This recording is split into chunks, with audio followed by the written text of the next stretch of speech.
Umpresqolisa მიესალმებით საქართველოს პრემიერ-მინისტრს, მიესალმებით ჩინას საქმეთა მინისტრს და საქართველოს პრემიერ-მინისტრს თხოვთ ტრიბუნასთან ინტერპელაციის წესით კითხვებზე პასუხის გასაცემად.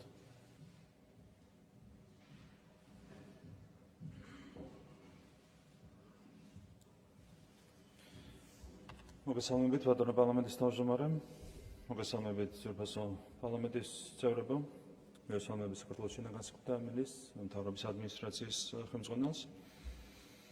მადლობა მინდა გადაგეხადოთ პირველ რიგში ძალიან მნიშვნელოვანი საკითხით დაინტერესებისთვის და მადლობა შეკითხვის ავტორებს. მე მინდა პირველ რიგში ჩვენ სპორტსმენებს მიულოცო კიდევ ერთხელ ძალიან მნიშვნელოვანი წარმატება პირველად ისტორიაში ჩვენმა ქვეყანამ მოიგო ზამთრის ოლიმპიადაზე. მედლები, რაც არის ძალიან დიდი წარმატება. გრძელდება ქართული სპორტის წარმატების ისტორია და განსაკუთრებული მადლობა, რა თქმა უნდა, ამ გამარჯვების თავარ შემოქმედებს, ლუკა ბერულავას და ანასტასია მედელკინას, ასევე მათ მწვრთნელებს. ეს არის კიდევ ერთხელ ვიტყვი ისტორიული გამარჯვება, დარწმუნებული ვარ, რომ ეს გახდება საწინდარი საამავლო ძალიან მნიშვნელოვანი წარმატებებისთვის სპორტის ამ სახეობაში და სპორტის ზამთრის სახეობებში. ასევე აქვე ვიტყვი, რომ ჩვენ გვქონდა დაწესებული პრემია საპრიზო ადგილებისთვის და თითო მედლისთვის და წყვილისთვის შესაბამისად დაწესებული იყო პრემია 500,000 ლარის ოდენობით. შესაბამისად თითოეული მიიღებდა 250,000 ლარს. ამ გამარჯვებისთვის ჩვენ მივიღეთ გადაწყვეტილება და თითოეული სპორტსმენი წყვილში მიიღებს 500,000 ლარს. გამომდინარე იქიდან, რომ ეს არის ისტორიული გამარჯვება, რომელიც მათ მოუტანეს ჩვენს ქვეყანას. ზოგადად ძალიან მნიშვნელოვანია ის საქმიანობა, რომელსაც ახორციელებს საქართველოს შინაგან განსაკუთრებულ სამინისტროს სხვადასხვა მიმართულებით და მიგრაციაც არის ერთ-ერთი მნიშვნელოვანი მიმართულება. მე მინდა ვისარგებლო შემთხვევით და შინაგან განსაკუთრებულ მინისტრს ბატონ გეგელაძეს გადავხადო მადლობა იმ საქმიანობისთვის, რომელიც მის ხელმძღვანელობით გასწია შინაგან განსაკუთრებულ სამინისტრომ გასული თვეების განმავლობაში. და შედეგები არის ნამდვილად შთამბეჭდავი სხვადასხვა მიმართულებით. ეს ეხება მათ შორის ორგანიზებულ დანაშაულთან ბრძოლას, ნარკოტიკულ დანაშაულთან ბრძოლას და დღესაც 97 პირი იქნა დაკავებული სწორედ ორგანიზებული დანაშაულის ბრალდებით, ნარკოტიკული დანაშაულის ბრალდებით. განსაკუთრებით ნარკოტიკული დანაშაული არის ნამდვილი სენი, რომელიც პრობლემაა, რა თქმა უნდა, ქვეყნისთვის. და ის შედეგები, რომლებიც გვაქვს ჩვენ გასული თვეების განმავლობაში, ნამდვილად გვაძლევს ოპტიმიზმის საფუძველს, რომ გვექნება ხელსისხლები ცვლილებები, დადებით ცვლილებები ამ მიმართულებით. კიდევ ერთხელ მადლობა შინაგან განსაკუთრებულ მინისტრს გაწეული საქმიანობისთვის.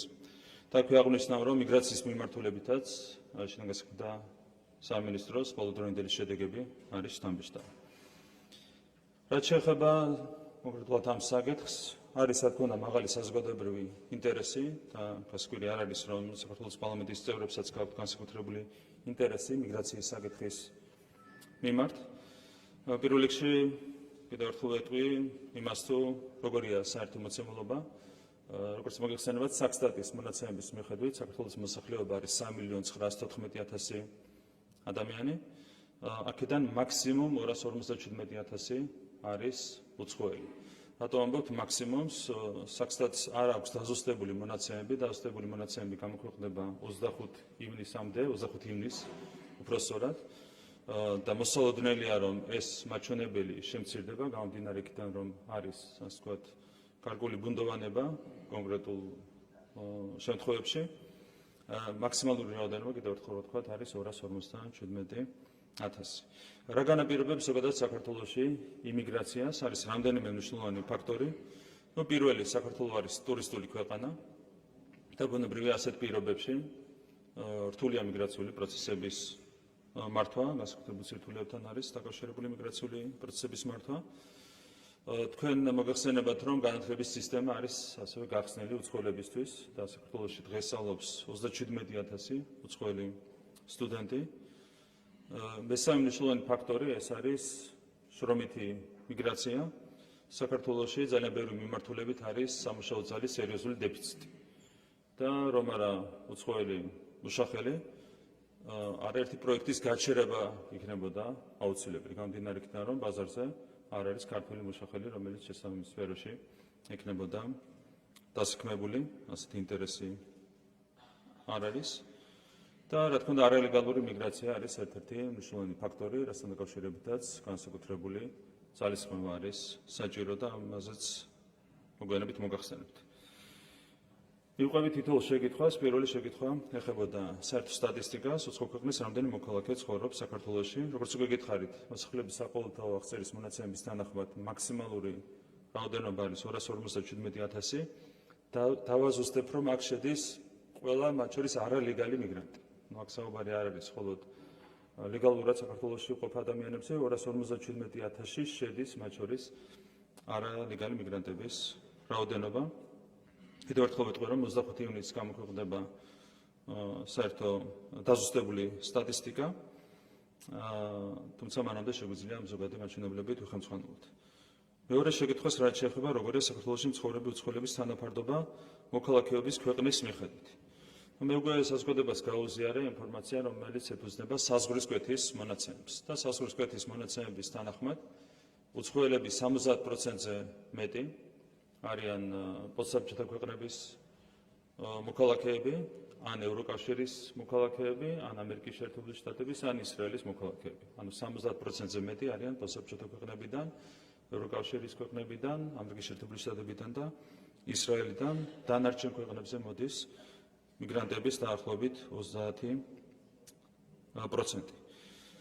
რაც შეეხება ბინადრობის ნებართვის გაცემის სტატისტიკას, საქართველოში ბინადრობის ნებართვა არის გაცემული 164 ქვეყნის 7,307 მოქალაქეზე. თავაზუსტებ იმთავითვე, რომ საქართველოში ყოფნის საფუძველი ერთ-ერთი საფუძველია ბინადრობის ნებართვა და მოგვიანებით შევახები საქართველოში ყოფნის სხვა საფუძვლებსაც. რაც შეეხება სტატისტიკას, უშუალოდ ბინადრობის ნებართვის მიმართულებით, რუსეთის ფედერაციის მოქალაქეები არიან 29,9%, 32,129 ადამიანი. აქ მინდა დავაზუსტო, რომ მათი დიდი ნაწილი არიან საქართველოს ყოფილი მოქალაქეები და ქართული გვარის მქონე პირები. ჩვენ ჩავხედეთ სტატისტიკას, საზღვრის კვეთის სტატისტიკას და გავარკვიეთ, რომ ეს მაჩვენებელი არის დაახლოებით 30%. ან რუსეთის მოქალაქეების 30%, რომლებიც უცხოელი სტატუსით იმყოფებიან საქართველოში, არიან რეალურად ქართველები. ეს არის ის სტატისტიკა, რომელსაც გვიჩვენებს ჩვენ საზღვრის კვეთის მონაცემები.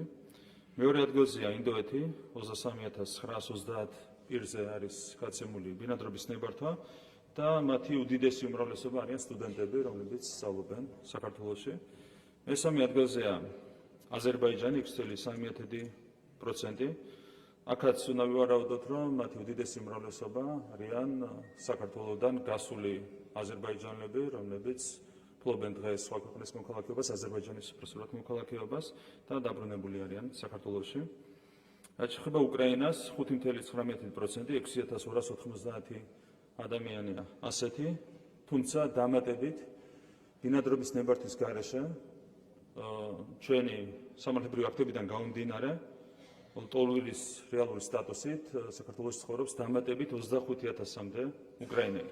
რომ მთლიანობაში უკრაინელების რაოდენობა საქართველოში არის 30,000-მდე, საიდანაც 6,290 აქვს ბინადრობის ნებართვა, 25,000-მდე უკრაინელს ბინადრობის ნებართვის გარეშე აქვს მინიჭებული საქართველოში ყოფნის შესაძლებლობა. სომხეთი 4,8%, 5,000-ზე მეტი ადამიანია, აქაც ჩვენი ვარაუდით ესენი არიან ადამიანები, რომლებიც გავიდნენ საქართველოდან, მიიღეს სომხეთის მოქალაქეობა, შემდეგ დაბრუნდნენ ისევ საქართველოში. ბელარუსი 3,738 პირს აქვს მინიჭებული ბინადრობის ნებართვა, თურქეთი არის 3,4%, 3,645 პირი, ირანი 3,1%, 3,331 ირანის მოქალაქეს აქვს მინიჭებული საქართველოში ბინადრობის ნებართვა. სუდანი 2%, ესენი არიან მთლიანად სტუდენტები, რომლებიც სამედიცინო მიმართულებით სწავლობენ საქართველოში. ჩინეთი 1,9%, 2,000-ზე მეტი ჩინეთის მოქალაქეა, ესენი არიან ძირითადად სამუშაო ძალა, რომლებიც არსებითად ინფრასტრუქტურულ პროექტებზე არიან დასაქმებული. იორდანია 1,9%, 2,000-ზე მეტი იორდანიის მოქალაქეა საქართველოში, მათი უდიდესი უმრავლესობაც არიან სამედიცინო მიმართულების სტუდენტები. პაკისტანი 1.5% 1618 არის რაოდენობა და ისინიც არიან თითქმის მთლიანად სამედიცინო მიმართულების სტუდენტები, რომლებიც სწავლობენ საქართველოში. ანალოგიურად ეგვიპტე 1.2% 1341, აქაც თითქმის ყველა არის სამედიცინო სტუდენტი ჩვენს უნივერსიტეტებში. ამერიკის შეერთებული შტატები 1%, 1000 პირზე მეტი ასეთი და ეს შემდეგ. უკეთ ეს არის საერთო სტატისტიკა, რასაც ჩვენ ვადგენთ ბინადრობის ნებართვის გაცემის მაჩვენებლებიდან გამომდინარე. მთლიანობაში ბინადრობის ნებართვით სარგებლობს საქართველოში 7000-ზე მეტი უცხო ქვეყნის მოქალაქე. ჩვენი უხეში გაანგარიშებით და მინდა გითხრათ, რომ გააქტიურებულია მიგრაციის დეპარტამენტის მუშაობა და ჩვენ სავარაუდოდ დაახლოებით ერთ თვეში, მაქსიმუმ აპრილში გვექნება დაზუსტებული მონაცემები არალეგალურ მიგრაციასთან დაკავშირებით. ჩვენი წინასწარი მონაცემებით არალეგალი მიგრანტების რაოდენობა საქართველოში შეადგენს დაახლოებით 20,000. თუმცა კიდევ ერთხელ ვიტყვი, რომ დაახლოებით ორ თვეში მაქსიმუმ გვექნება დაზუსტებული მონაცემები. კიდევ ერთხელ 7,000 პლუს 20,000 ეს არის მთლიანობაში 127,000. ამას ემატება დაახლოებით 125,000-მდე უკრაინის მოქალაქე, რომელიც ბინადრობის ნებართვის გარეშე იმყოფება საქართველოში, რჩება დაახლოებით 100,000 მიგრანტი. ამის მიღმა, საიდან მოდის ეს მაჩვენებელი? საქართველოში 96 ქვეყნის მოქალაქეები სარგებლობენ ერთ წლამდე ვადით ბინადრობის ნებართვის გარეშე ყოფნის შეასრულებით. შემიძლია მოგვიანებით თუ იქნება ამის ინტერესი მოგახსენოთ უშუალოდ ამ ქვეყნების თაობაზე. უმეტეს შემთხვევაში ეს არის ევროპის ქვეყნები, ევროპის თითქმის ყველა ქვეყანა ერთის გამოკლებით სარგებლობს ამ პრივილეგიით საქართველოში. არა მარტო ევროკავშირის, არამედ ევროპის ყველა ქვეყანაზეა საუბარი. ამ პრივილეგიით სარგებლობს ასევე შუა აზიის ყველა ქვეყანა და ეგრეთ წოდებული ყურის ყველა ქვეყანა. დანარჩენი შემიძლია დაუსტებული მონაცემები გაგიზიაროთ. რაც შეეხება იმას, თუ როგორია საქართველოში ცხოვრებული უცხოელების თანაფარდობა საქართველოში ყოფნის საფუძვლის და საქმიანობის მიხედვით, ჩავშლი თითოეულ კომპონენტს, თითოეული ბინადრობის ნებართვის სახეობას. სასწავლო ბინადრობის ნებართვით საქართველოში სარგებლობს 35,000 სტუდენტი, დამატებით 2,000 სტუდენტი იმყოფება სხვა საფუძვლით, სხვა ტიპის ბინადრობის ნებართვით საქართველოში, როგორც ვთქვი, 37,000 მთლიანობაში სტუდენტების რაოდენობა, აქედან 35,040 აქვს მინიჭებული სასწავლო ბინადრობის ნებართვა. სასწავლო ბინადრობის ნებართვის წილი საერთო მაჩვენებელში არის 32,75%. რაც შეეხება უშუალოდ განათლების სფეროს, რამდენად მნიშვნელოვანია საქართველოსთვის უცხოელი სტუდენტების ყოფნა საქართველოში, მინდა გაგიზიაროთ ეკონომიკური მონაცემები. ჩვენ უკვე ვისაუბრეთ იმაზე, რომ უცხოელი სტუდენტების წვლილი საქართველოს ეკონომიკაში არის 1,2 მილიარდი ლარი. 1,200,000,000 ლარი შემოდის საქართველოს ეკონომიკაში უცხოელი სტუდენტების ყოფნის საფუძველზე. შესაბამისად, მხოლოდ ამის შედეგად ჩვენს ბიუჯეტში ყოველწლიურად შემოდის 300 მილიონი ლარი. მხოლოდ უცხოელი სტუდენტების ყოფნის შედეგად, რაც არის ძალიან დიდი მაჩვენებელი და ჩვენ ვფიქრობთ, რომ ამაზე უარისხმა არასწორი იქნება ქვეყნის ეკონომიკური ინტერესებიდან გამომდინარე. თქვენ გახსოვთ, რომ კონკრეტული სუბიექტები, მაგალითად USAID, წელიწადში $100 მილიარდ გვამადლიდა, რომელიც საერთოდ არ ხმარდებოდა სინამდვილეში ქვეყნის განვითარებას და მით უმეტეს არც ბიუჯეტში შემოდიოდა. მარტო უცხოელი სტუდენტებიდან წელიწადში შემოდის ბიუჯეტში, მხოლოდ ბიუჯეტში დაახლოებით 300 მილიონი ლარი. და უცხოელი სტუდენტების ხარჯზე საქართველოში არის შექმნილი 10,000-ზე მეტი სამუშაო ადგილი, ეკონომიკური მეთოდოლოგიით თუ დავთვლით, 15,000-ზე მეტი უნდა იყოს. მხოლოდ უცხოელი სტუდენტების ხარჯზე შექმნილი სამუშაო ადგილების რაოდენობა ჩვენს ქვეყანაში. შესაბამისად, ვფიქრობთ, რომ აქ გადახედვის არც საჭიროება და არც მიზანშეწონილობა. რაც შეეხება ნებართვის მეორე კატეგორიას, ეს არის მუდმივი ცხოვრების ნებართვა, რომლითაც სარგებლობს საქართველოში 28,363 უცხოელი მოქალაქე, ეს არის 26,4% მთლიანად ბინადრობის ნებართვებში. დავაზუსტებ იმას, თუ ვინ იღებს საქართველოში მუდმივი ცხოვრების ნებართვას. ეს ნებართვა გაიცემა საქართველოს მოქალაქის მეუღლეზე, არასრულწლოვან შვილზე, არასრულწლოვანი მოქალაქის მშობელზე, მუდმივი ცხოვრების ნებართვა გაიცემა ასევე უცხოელზე, რომელიც დროებითი ბინადრობის ნებართვის საფუძველზე საქართველოში ცხოვრობდა ბოლო 10 წლის განმავლობაში. ეს არის საერთო მაჩვენებელი. ესენი არიან რეალურად უცხოელები, რომლებიც მჭიდროდ არიან დაკავშირებული ქვეყანასთან და საქართველოს მოქალაქეებთან არსებითად საუბარია უცხოელებზე, რომლებსაც ოჯახური კავშირი აქვთ საქართველოს მოქალაქეებთან, ასეთია როგორც თქვა, 28,000-ზე მეტი უცხოელი მოქალაქე, რომელიც სარგებლობს მუდმივი ცხოვრების ნებართვით. შემდეგ ეს არის შრომითი ბინადრობის ნებართვა.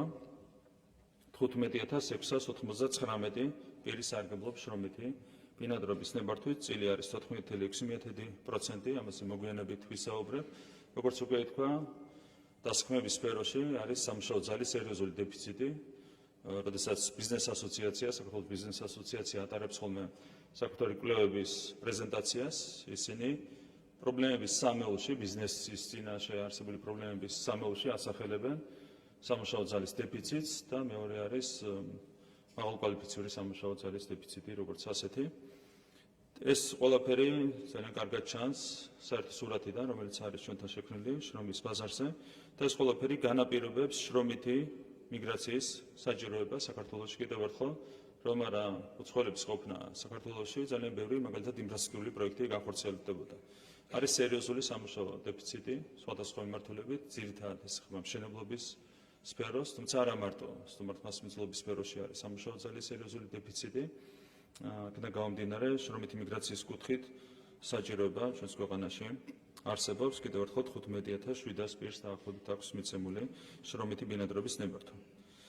მუდმივი ბინადრობის ნებართვა აქვს მინიჭებული 10,726 პირს, ოჯახის გაერთიანების მიზნით ბინადრობის ნებართვა 5,658 ასეთი უცხოელია საქართველოში. მოკლევადიანი ბინადრობის ნებართვა.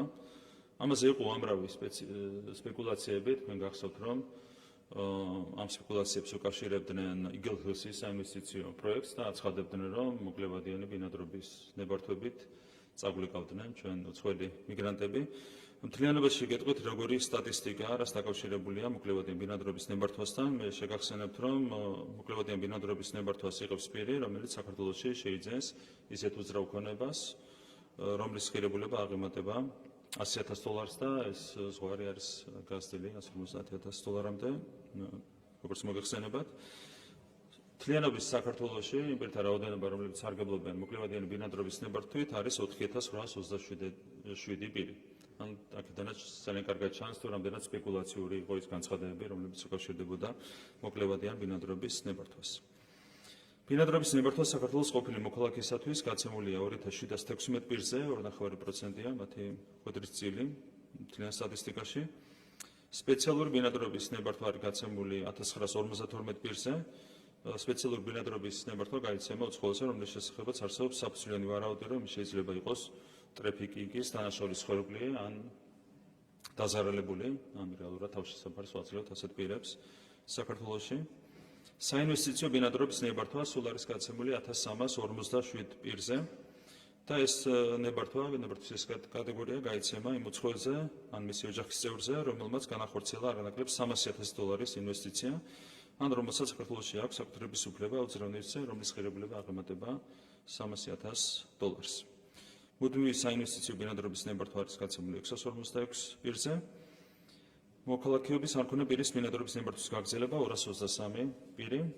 IT ბინადრობის ნებართვა არის გაცემული 92 პირზე. სინამდვილეში IT სექტორში ბევრად მეტი უცხოელია დასაქმებული საქართველოში, თუმცა ჩამოყალიბებული პრაქტიკა არის ის, რომ ეს პირები იღებენ არა IT ბინადრობის ნებართვას, არამედ სტანდარტულ შრომით ბინადრობის ნებართვას, სასურველია აქ მიმართულებით პრაქტიკა შეიცვალოს და დაიხვეწოს. უადო ბინადრობის ნებართვა 14 პირი, დროებით ბინადრობის ნებართვა 4 პირი. ეს არის საერთო სტატისტიკა, რაც საერთო სურათს გვიჩვენებს ბინადრობის ნებართვის სტატისტიკის თვალსაზრისით. რაც შეეხება იმ პირებს, რომლებიც შრომით საქმიანობას ახორციელებენ საქართველოში, შექმნილია ადგილობრივ შრომის ბაზარზე დასაქმებული უცხო ქვეყნის მოქალაქეების მონაცემთა სპეციალური ელექტრონული სისტემა, ელექტრონული ბაზა, სადაც რეგისტრირებულია ადგილობრივ დასაქმებულთან დასაქმებული 51,458 შრომითი იმიგრანტი. გენდერულ სტატისტიკასაც მოგახსენებთ, 74% არის მამაკაცი, 26% არის ქალი. მათგან დაახლოებით 25% არის რუსეთის მოქალაქე, დაახლოებით 3.3% არის ინდოეთის მოქალაქე, თურქეთის მოქალაქე არის დაახლოებით 5,600 პირი, ბელარუსი 4,930 პირი. სლავური ქვეყნების წარმომადგენლები ძირითადად არიან დასაქმებული IT სექტორში, უმეტესად. რაც შეეხება მაგალითად ინდოეთის მოქალაქეებს, ისინი უმეტესად არიან დასაქმებული მშენებლობის სექტორში, ინფრასტრუქტურულ პროექტებში. თურქმენეთი არის 4,000-ზე მეტი ასეთი პირი, ისინი ძირითადად ინფრასტრუქტურის სფეროში არიან დასაქმებული. აზერბაიჯანი 3,000-მდე პირია, უკრაინა 2,859 პირი. უკრაინელები ძირითადად არიან IT სფეროში, თუმცა ასევე სტუმართმოსახლობის სფეროში დასაქმებული. ჩინეთი 2,000-მდე პირია, ყაზახეთი 1,891, ირანი 1,277 პირი. რაც შეეხება დასაქმების სექტორებს, საერთო სტატისტიკას, IT სფეროში არის დასაქმებული უცხოელი შრომითი მიგრანტების 32%, მშენებლობის სექტორში 3,6%, მარკეტინგი, რეკლამა, გაყიდვები, მომარაგება, გაქირავება 7,9%, გართობა დასვენება, სათამაშო ბიზნესი 6,6%, ბიზნესის ადმინისტრირება 6,2%, სტუმართმასპინძლობა 5,8%, დამამუშავებელი მრეწველობა 4,6%. აქაც არის ქარხნები, სადაც პრაქტიკულად შეუძლებელია ხშირ შემთხვევაში ქართველი მუშახელის მოძიება, შესაბამის საწარმოებს უწევთ უცხოელი მუშახელის ჩამოყვანა საქართველოში.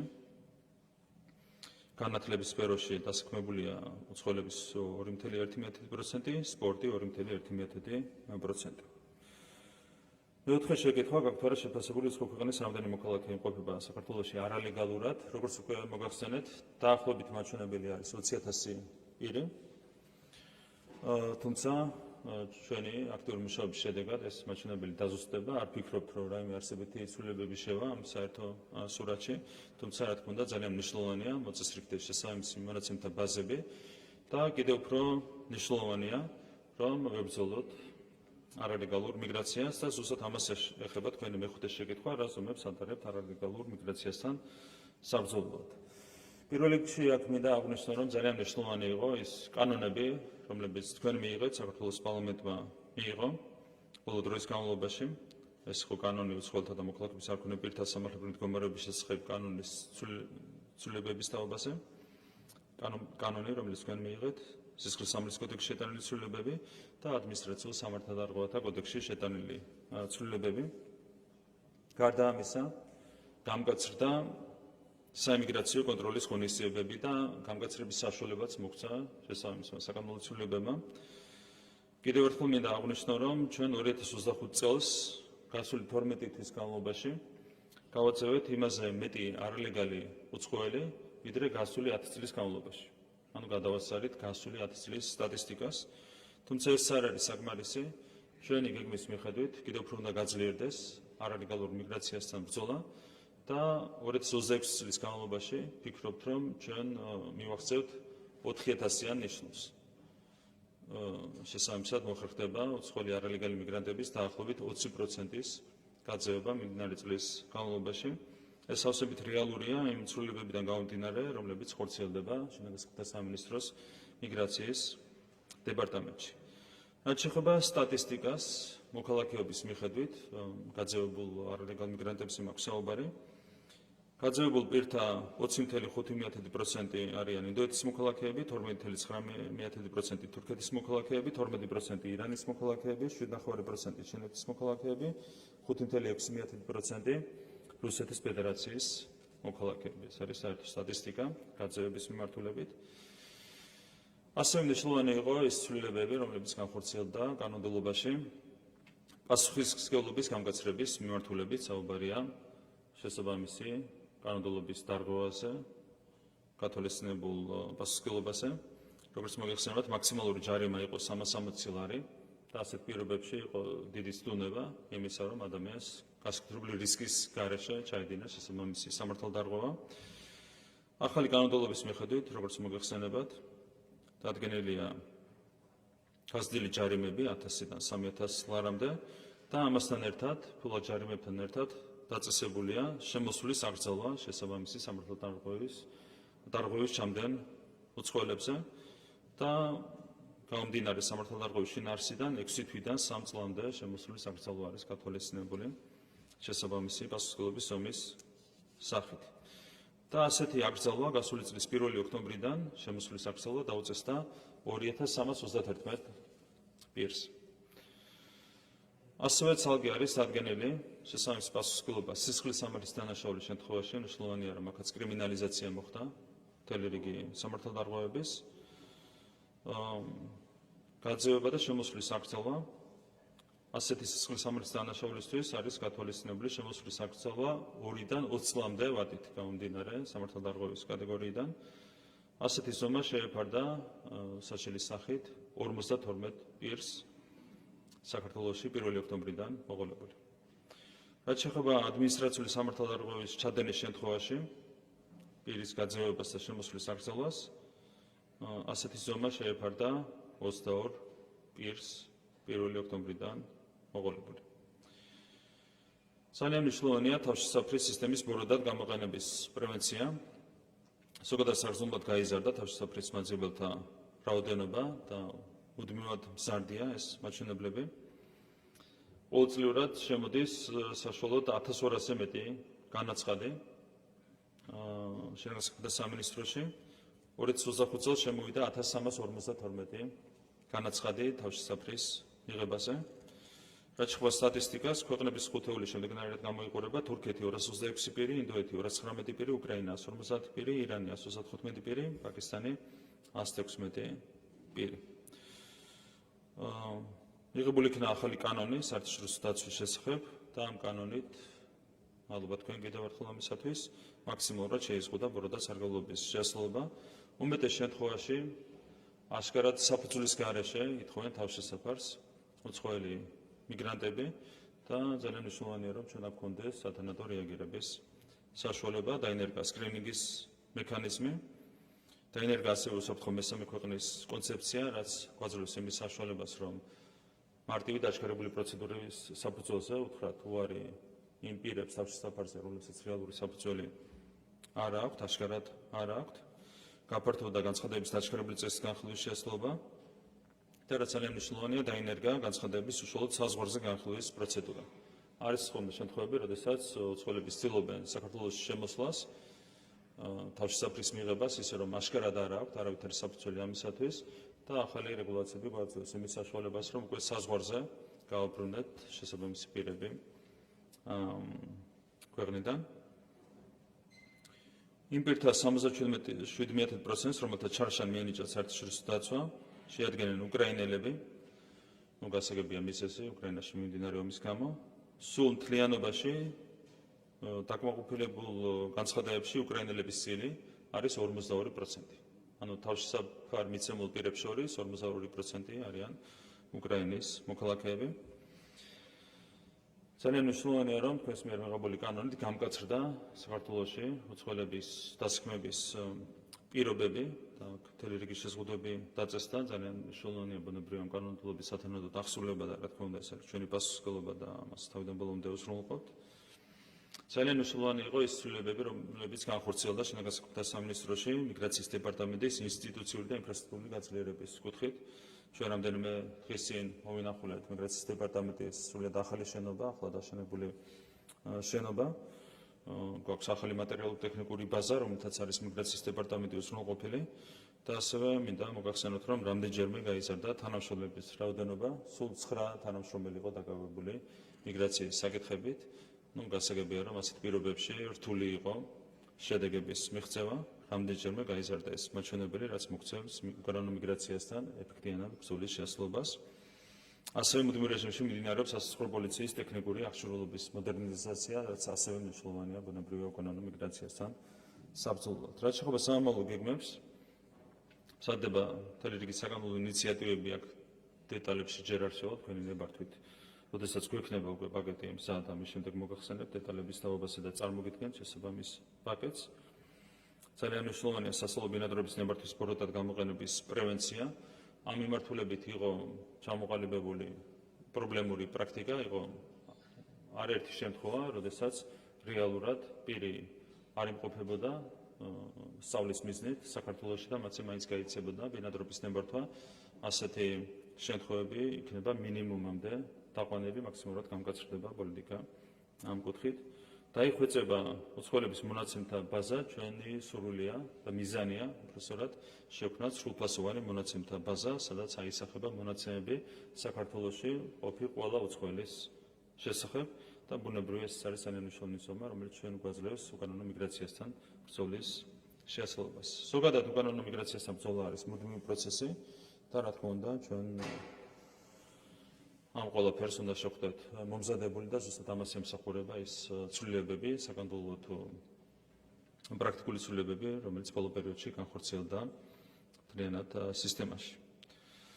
რაც შეეხება მეექვსე შეკითხვას, რა მიგრაციული გავლენა შეიძლება ჰქონდეს უძრავი ქონების სფეროში ბოლო პერიოდში დაანონსებულ მსხვილ პროექტებს. აქაც გახსოვთ, რომ იყო უამრავი სპეკულაცია. ძირითადად ეს სპეკულაციები უკავშირდებოდა კომპანია იგელჰესის უპრეცედენტო ინვესტიციას, რომელიც ხორციელდება საქართველოში. როგორც მოგეხსენებათ, საქართველოში დაგმილია 16,000 ბინის რეალიზაცია ამ პროექტის ფარგლებში და უკვე დასრულდა წინასწარი გაყიდვები და ეს სტატისტიკა, რაც გვაქვს, უკვე გვიჩვენებს იმას, თუ რამდენად სპეკულაციური იყო კამპანიები, რომელიც ამ საინვესტიციო პროექტს უკავშირდებოდა. მთლიანობაში გაიყიდა 257 ბინა, საიდანაც 157 ბინა იყიდეს საქართველოს მოქალაქეებმა. ჩვენ თავიდანვე ვაცხადებდით, რომ ჩვენი ვარაუდით მყიდველების ნახევარზე მეტი იქნებოდნენ საქართველოს მოქალაქეები და ეს დასტურდა იმ სტატისტიკით, რომელიც არის წარმოდგენილი, 157 ბინა შეიძინეს საქართველოს მოქალაქეებმა, 110 ბინა შეიძინეს უცხო ქვეყნის მოქალაქეებმა. რაც შეეხება გადაღებულ არაბიზაციას, გახსოვთ, მთელი სპეკულაციები უკავშირდებოდა ამ ასე ვთქვათ ტერმინს.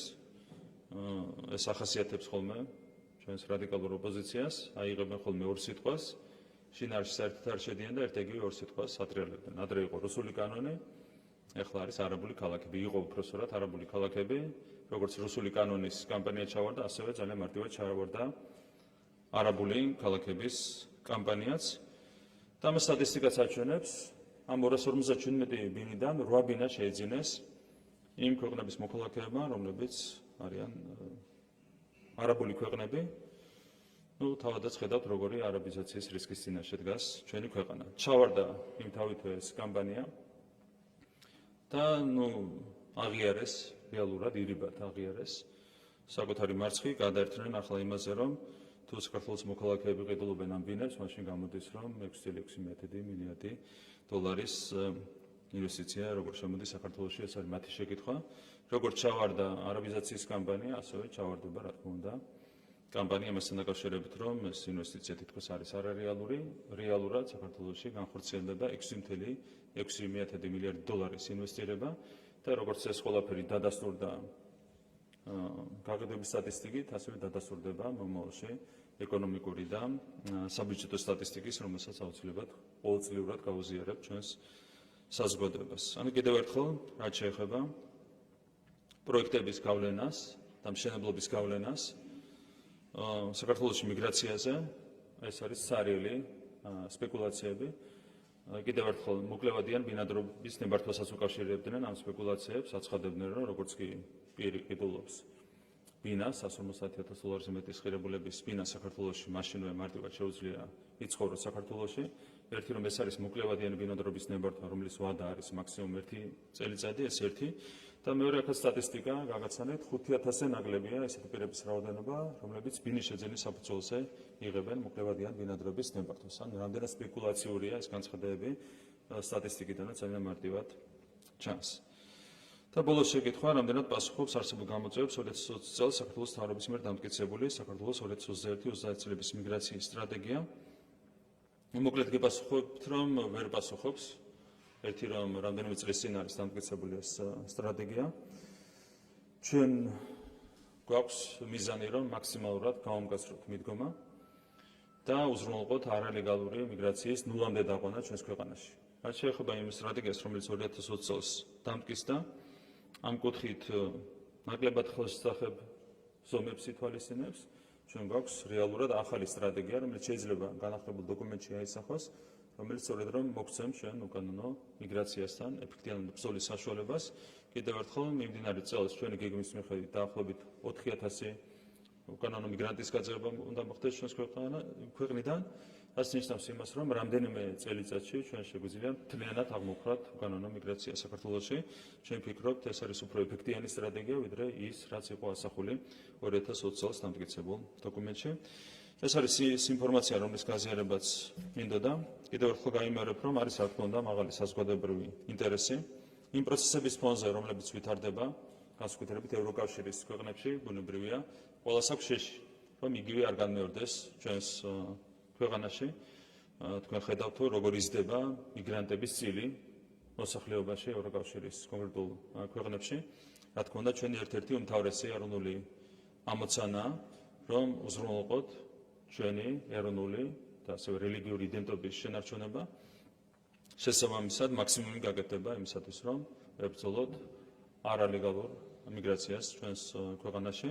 ამისათვის უკვე მიღებულია კონკრეტული ზომები და ამ ზომების მიღება მომავალშიც ბუნებრივია გაგრძელდება. რაც შეეხება სპეკულაციებს, ამ სპეკულაციებისთვის რეალურად არ არსებობს არავითარი საფუძველი და თავიდან ბოლომდე პოლიტიკური ინტერესებით არის ეს ყველაფერი მოტივირებული. დიდი მადლობა ყურადღებისთვის, სადვარ უპასუხოთ თქვენ შეკითხვებს. მადლობა. დაზუსტება თუ არის? არ უსტება. არ არის, ახლა არის შესაძლებლობა ზეპირი შეკითხვების და გთხოვთ დააფიქსიროთ, ისაც სურვილი გაქვთ, შალვა კერესელიძე. გამარჯობათ, ბატონ ირაკლი. მაშინ, როდესაც საქართველოში დემოგრაფიული პრობლემები ყველა მაჩვენებლის მიხედვით ეროვნულ პრობლემად არის ქცეული, შემცირებულია მკვეთრად შობადობა, გაზრდილია სიკვდილიანობა. მკვეთრად არის დაფიქსირებულია მოსახლეობის კლება და გაზრდილია მკვეთრად მიგრაცია ქვეყნიდან. ასევე 200-მდე სოფელი დაახლოებით საქართველოში სულ მთლიანად არის დაცლილი და ერთი მაგდენი კიდევ დაცლის პირას არის, სადაც თითო კაცი თუ ცხოვრობს, განსაკუთრებით ეს მაღალმთიან დასახლებებს და რეგიონებს ეხება. და რეალურად ფიქსირდება არა ერის დაბერება, არამედ ერის გადაბერება, რომელიც დემოგრაფიული უსაფრთხოების თვალსაზრისით ძალიან სახიფათო მასშტაბებს იძენს. ფიქრობ, რომ ხალხზე მზრუნველი ხელისუფალი ასე დროს კაცრი დემოგრაფიული პოლიტიკის და კანონმდებლობის შემუშავებაზე უნდა ფიქრობდეს, ვიდრე უცხო ქვეყნის მოქალაქეებზე, არაბებზე, ირანელებზე თუ რუსებზე და ასე შემდეგ სახელმწიფო ქონების გასხვისებაზე და მათზე ბინადრობის გაცემაზე.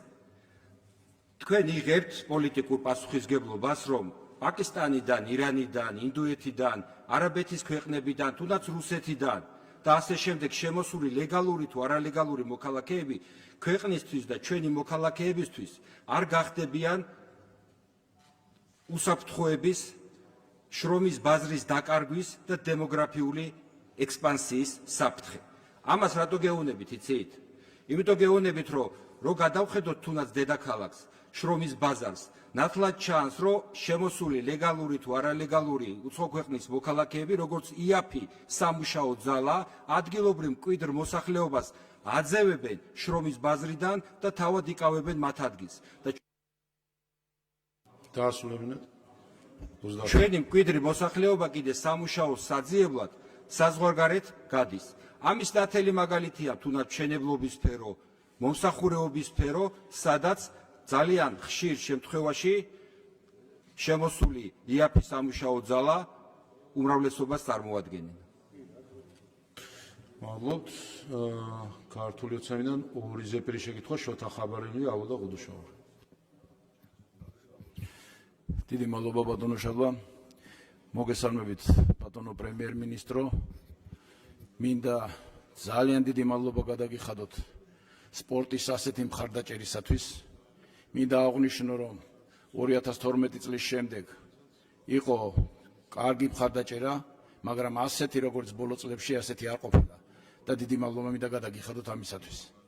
გუშინ ჩვენ ნახეთ მოხსენება ჩვენი პრეზიდენტის და მისი გამოსვლის ძალიან დიდი ნაწილი სპორტს დაუთმო. და ეს ჩვეულებრივიც არის, იმიტომ რომ ის წარსულში დიდი სპორტსმენი იყო და სპორტზე ძალიან დიდ ყურადღებას ამახვილებს და ჩვენ ორი მოწვევის პარლამენტი ერთი გვერდ-გვერდს ვიწყედით მე და ბატონი მიხეილი და ყოველთვის საუბრობდით სპორტზე და სპორტის განვითარებაზე. და მე ძალიან მიხარია დღეს, რომ სახელმწიფოს მართავენ ისეთი ადამიანები, რომლებმაც ძალიან კარგად იციან სპორტის მნიშვნელობა. სპორტს რა შეუძლია გააკეთოს ქვეყნისათვის, ქვეყნის აღმავლობისათვის და ეს მიხარია ნამდვილად, არა მარტო მე, მთელ სპორტულ საზოგადოებას. ისიც რომ პრიორიტეტია გამოცხადებული სპორტის საქართველოში, ეს ძალიან ბევრ რამეს ნიშნავს. ახლა მინდა შევეხო ჩვენი სპორტსმენების ზამთრის სპორტის სახეობაში გამოსვლას. ეს იყო უპრეცედენტო შემთხვევა პირველად ოლიმპიურ თამაშებზე ქართველმა სპორტსმენებმა მოიპოვეს ვერცხლის медали. ჩვეულებრივი ამბავია, როდესაც სახელმწიფო ასეთ მხარდაჭერას უცხადებს სპორტსმენებს, ესეთ შედეგებს უნდა ველოდეთ. ჩვენ 2025 წლის პერიოდში, როდესაც ჩატარდა საქართველოში ოლიმპიური თამაშები ახალგაზრდებში, იქაც ყავდა ჩემპიონი და ეს იყო დასაწყისი. დაგვიტოვა მემკვიდრეობით ამ თამაშებმა საქართველოში აშენდა ორი უდიდესი მსოფლიო მნიშვნელობის ყინულის დარბაზი. ბიატლონის ტრასა, რომელიც ექსპერტებისგან დაასრულებინეთ.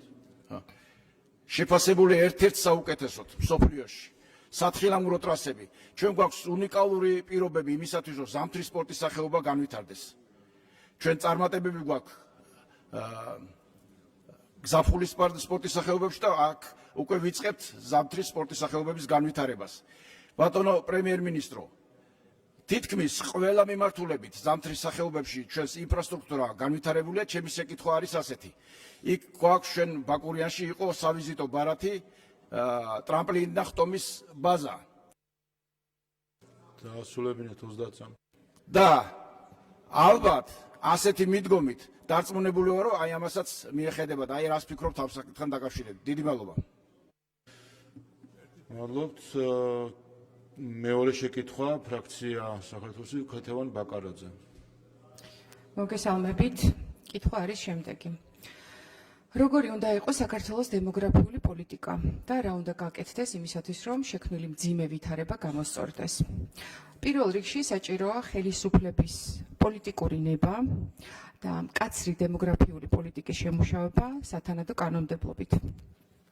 მე მაქვს ესეთი შეკითხვა. მზად ხართ თუ არა თქვენ, როგორც მთავრობის ხელმძღვანელი, მართველი პარტიის თავმჯდომარე, აიღოთ საკუთარ თავზე პასუხისგებლობა, რომ შეიქმნას მთელი რიგი ქმედითი სისტემა იმისათვის, რომ მოხდეს ქართული გენოფონდის უბრალოდ გადარჩენა, რაც თავისი არსით გულისხმობს შემდეგს. რომ აქცენტები გაკეთდეს ოჯახზე, როგორც ყველაზე ძლიერ ინსტიტუციაზე და მის გამყარებაზე. აქცენტები უნდა გაკეთდეს ახალგაზრდა წყვილებზე, ახლად შექმნილ ოჯახებზე და მრავალშვილიან ოჯახებზე. უნდა შემუშავდეს სპეციალური სოციალური პაკეტები და პროგრამები. მაგალითად, ყოველ დაბადებულ ბავშვზე დაწესდეს ფულადი ანაზღაურება 1000 ლარის ოდენობით, ყოველ მესამე და მომდევნო ბავშვზე ერთჯერადად 20,000 ლარი. 2 წლამდე გაიზარდოს ანაზღაურებადი დეკრეტული შვებულება და მოხდეს ამ პერიოდში თანამდებობრივი სარგო სრულად შენარჩუნება. მრავალშვილიან ოჯახებს შვილების სრულწლოვან ასაკამდე სამედიცინო მომსახურების მიღება დაუწესდეს სახელმწიფო დაზღვევის ფარგლებში, რომ მათთვის ხელმისაწვდომი გახდეს სრულად სამედიცინო მომსახურება. ასევე ძალიან მნიშვნელოვანია მაღალმთიან სოფლებში დაბრუნებული ახალგაზრდების ხელშეწყობა, რომ მათ მიეცეთ საცხოვრისის შეძენის შეღავათები, კრედიტის მიღების თვალსაზრისით შეღავათები, ასევე დასაქმების ნაწილში გარკვეული მხარდაჭერა. საშემოსავლო გადასახადებზე და ასე შემდეგ. ანუ მთელი რიგი სოციალური პაკეტია შემუშავებული ჩვენი პოლიტიკური ძალის მიერ, რომ მოხდეს ქვეყანაში ფაქტობრივად კარს 23. დემოგრაფიული კატასტროფის პრევენცია, რომ ახალგაზრდებმა ესე მასიურად არ დატოვონ ჩვენი ქვეყანა და არ წავიდნენ სამსახურის ძიებაში, ემიგრაციაში. მადლობთ. მადლობთ. სხვა ზეპირი შეკითხვა არ არის. ბატონ პრემიერს ხო თუ გნებავთ შეგვიძლია ასე შესვენება გამოაცხადოთ? ან თუ გსურთ შეგვიძლიათ პირდაპირ პასუხი. კი ბატონო, გთხოვთ ტრიბუნასთან.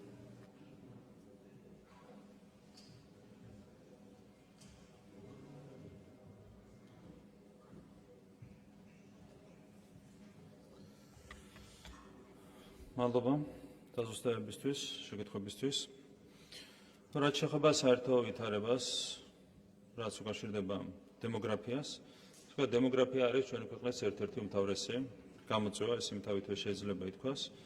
ჩვენ გვაქვს დადებითი დინამიკა პრაქტიკულად ყველა მიმართულებით, ეს ეხება ეკონომიკურ მაჩვენებლებს პირველ რიგში და შეიძლება ერთ შეხედვით არსებობდეს ასეთი განცდა, რომ თუ ეკონომიკა სწრაფად იზრდება, ეს პირდაპირ უნდა აისახოს დემოგრაფიული მაჩვენებლების გაუმჯობესებაზე, თუმცა ეს სამწუხაროდ ასე არ არის და ამას გვიჩვენებს საერთაშორისო პრაქტიკაც.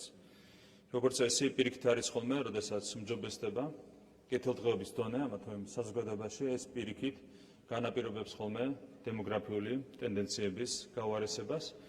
თქვენ რომ გადახედოთ საერთაშორისო პრაქტიკას და მარტივად რომ დახედოთ რუკას, სად არის ყველაზე კარგი დემოგრაფიული მაჩვენებლები, ძირითადად შობადობას გულისხმობ, ეს არის სწორედ ყველაზე ნაკლებად ეკონომიკურად განვითარებული ქვეყნები.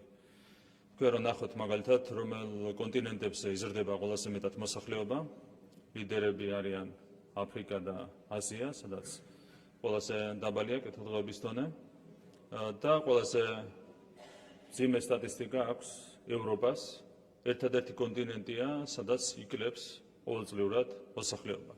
ამ დროს თქვენ მოგახსენებათ, რომ ევროპა სხვა კონტინენტებთან შედარებით გამოირჩევა კეთილდღეობის უფრო მაღალი დონით. ანუ სამწუხაროდ ეს თანაფარდობა არსებობს, ერთგვარი სამწუხარო რეალობა, რომ რაც უფრო მაღალია კეთილდღეობის დონე, მით უფრო მძიმდება ხოლმე დემოგრაფიული ტენდენციები. აქედან გამომდინარე, ეკონომიკური ზრდის იმედად ვერ ვიქნებით, თუმცა, რა თქმა უნდა, საჭიროა კონკრეტულ ზომებზე ფიქრი, რომლებიც ხელს შეუწყობს დემოგრაფიული პროცესების გაუმჯობესებას. გვაქვს კიდევ ერთხელ, რა თქმა უნდა, უარყოფითი მაჩვენებლები შობადობის ნაწილში. გარდაცვალების მაჩვენებელი აღემატება შობადობის მაჩვენებელს, რაც არის, რა თქმა უნდა, ძალიან მძიმე მოვლენა და ბუნებრივია შესვლა საჭიროებს. ასევე ქორწინება განქორწინების თანაფარდობის კუთხით მუდმივად უარესდება მდგომარეობა. და შობადობას რაც შეეხება, ერთი საინტერესო დეტალია, ასევე რაც მიანიშნებს იმაზე, რომ სოციალური მიზეზი არ აქვს შობადობის შემცირებას. 90-იან წლებში პირველ რიგში, როდესაც ყველაზე მეტად უჭირდა ჩვენს ქვეყანას საბჭოთა სისტემის რღვევის შემდეგ, მაშინ იყო ბევრად უფრო მაღალი შობადობის კოეფიციენტი საქართველოში, ვიდრე არის დღეს. ანუ კიდევ ერთხელ სოციალური მიზეზი ნაკლებად აქვს ამ ყველაფერს და ასევე საინტერესო დეტალია, რომ მესამე და მეოთხე ბავშვის შობადობის ნაწილში 2014 წლიდან არის მომატებული მაჩვენებლები და არის სტაბილურად მაღალ დონეზე შენარჩუნებული. და მკვეთრად იკლებს და დრამატულად იკლებს პირველი და მეორე ბავშვის შვილის შობადობის მაჩვენებელი. აქედან კიდევ ერთხელ ჩანს, რომ სოციალური მიზეზი ამას არ აქვს, კიდევ ერთხელ მესამე და მეოთხე, მესამე და შემდეგი, ასე ვთქვათ, შვილის შობადობის მაჩვენებელი არის მაღალ დონეზე შენარჩუნებული, პირველი და მეორე შვილის შობადობის მაჩვენებელი არის მკვეთრად შემცირებული. რაც მიანიშნებს იმაზე, რომ გვაქვს სერიოზული, ასე ვთქვათ, სოფლმხედველობრივი გამოწვევა, რასაც პირველ რიგში უნდა დაუპირისპირდეთ დადებითი გაგებით, საჭიროა შეიცვალოს ადამიანების სოფლმხედველობა, ინტერესი არის შემცირებული ქორწინების კუთხით და განქორწინების სტატისტიკაც კიდევ ერთხელ ამას აჩვენებს და ეს პირდაპირ აისახება პირველი და მეორე შვილის შობადობის სტატისტიკაზე. ძალიან მძიმე ტენდენციებია, თუმცა კიდევ ერთხელ ვიტყვი, რომ ეს არ არის მხოლოდ საქართველოსთვის დამახასიათებელი. ყველგან, სადაც ინტენსიურად და აქტიურად ვრცელდებოდა ეგრეთ წოდებული ლიბერალური იდეოლოგია, ყველგან არის პრობლემები. ჩრდილოეთ ამერიკაშიც და კონკრეტულად ამერიკის შეერთებულ შტატებში ძირითადად იმიგრაციის ხარჯზე იზრდება მოსახლეობა, სადაც არის კეთილდღეობის მაღალი დონე და სადაც აქტიურად ვრცელდებოდა ეგრეთ წოდებული ლიბერალური, სინამდვილეში ფსევდოლიბერალური იდეოლოგია, ყველგან არის ძალიან მძიმე პროცესები დაწყებული. თქვენ გახსოვთ ეს ეგრეთ წოდებული გენდერული პოლიტიკა, LGBT პროპაგანდა და ის შემდეგ, ამას დაუპირისპირდა სწორედ საქართველოს პარლამენტის მიერ მიღებული კანონი. ამ კანონთან დაკავშირებითაც ხედავთ, რამხელა კრიტიკა წამოვიდა როგორც ადგილობრივი რადიკალური ოპოზიციის, ისე მათი უცხოელი მხარდამჭერების მხრიდან.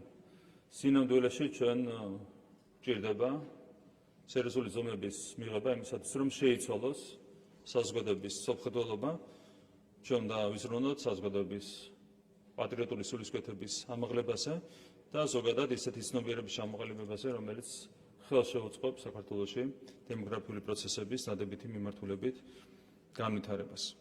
რაც შეეხება საერთო სტატისტიკას, გაზრდილია თუ შემცირებულია მოსახლეობა და არის თუ არა შეცვლილი უარყოფითისკენ ეს ტენდენციები და ჩვენ შეგვიძლია შევადაროთ 2012 წლის შემდეგ არსებული დინამიკა, მანამდე არსებულ დინამიკას.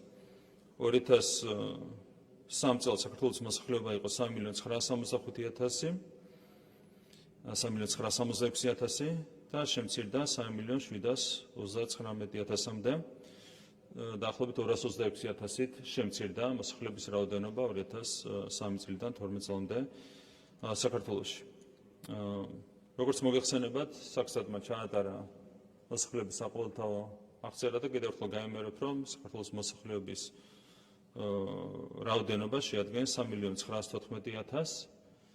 აქ ბოლომდე რომ ვთქვათ, სიმართლე მნიშვნელოვანწილად მოსახლეობის რაოდენობის ზრდა დაკავშირებულია იმიგრაციასთან, იმიტომ როგორც ვთქვით, დღევანდელი მაჩვენებელი არის 257.000-მდე და მანამდე ეს მაჩვენებელი იყო ნაკლები, სადღაც ალბათ 150.000-მდე.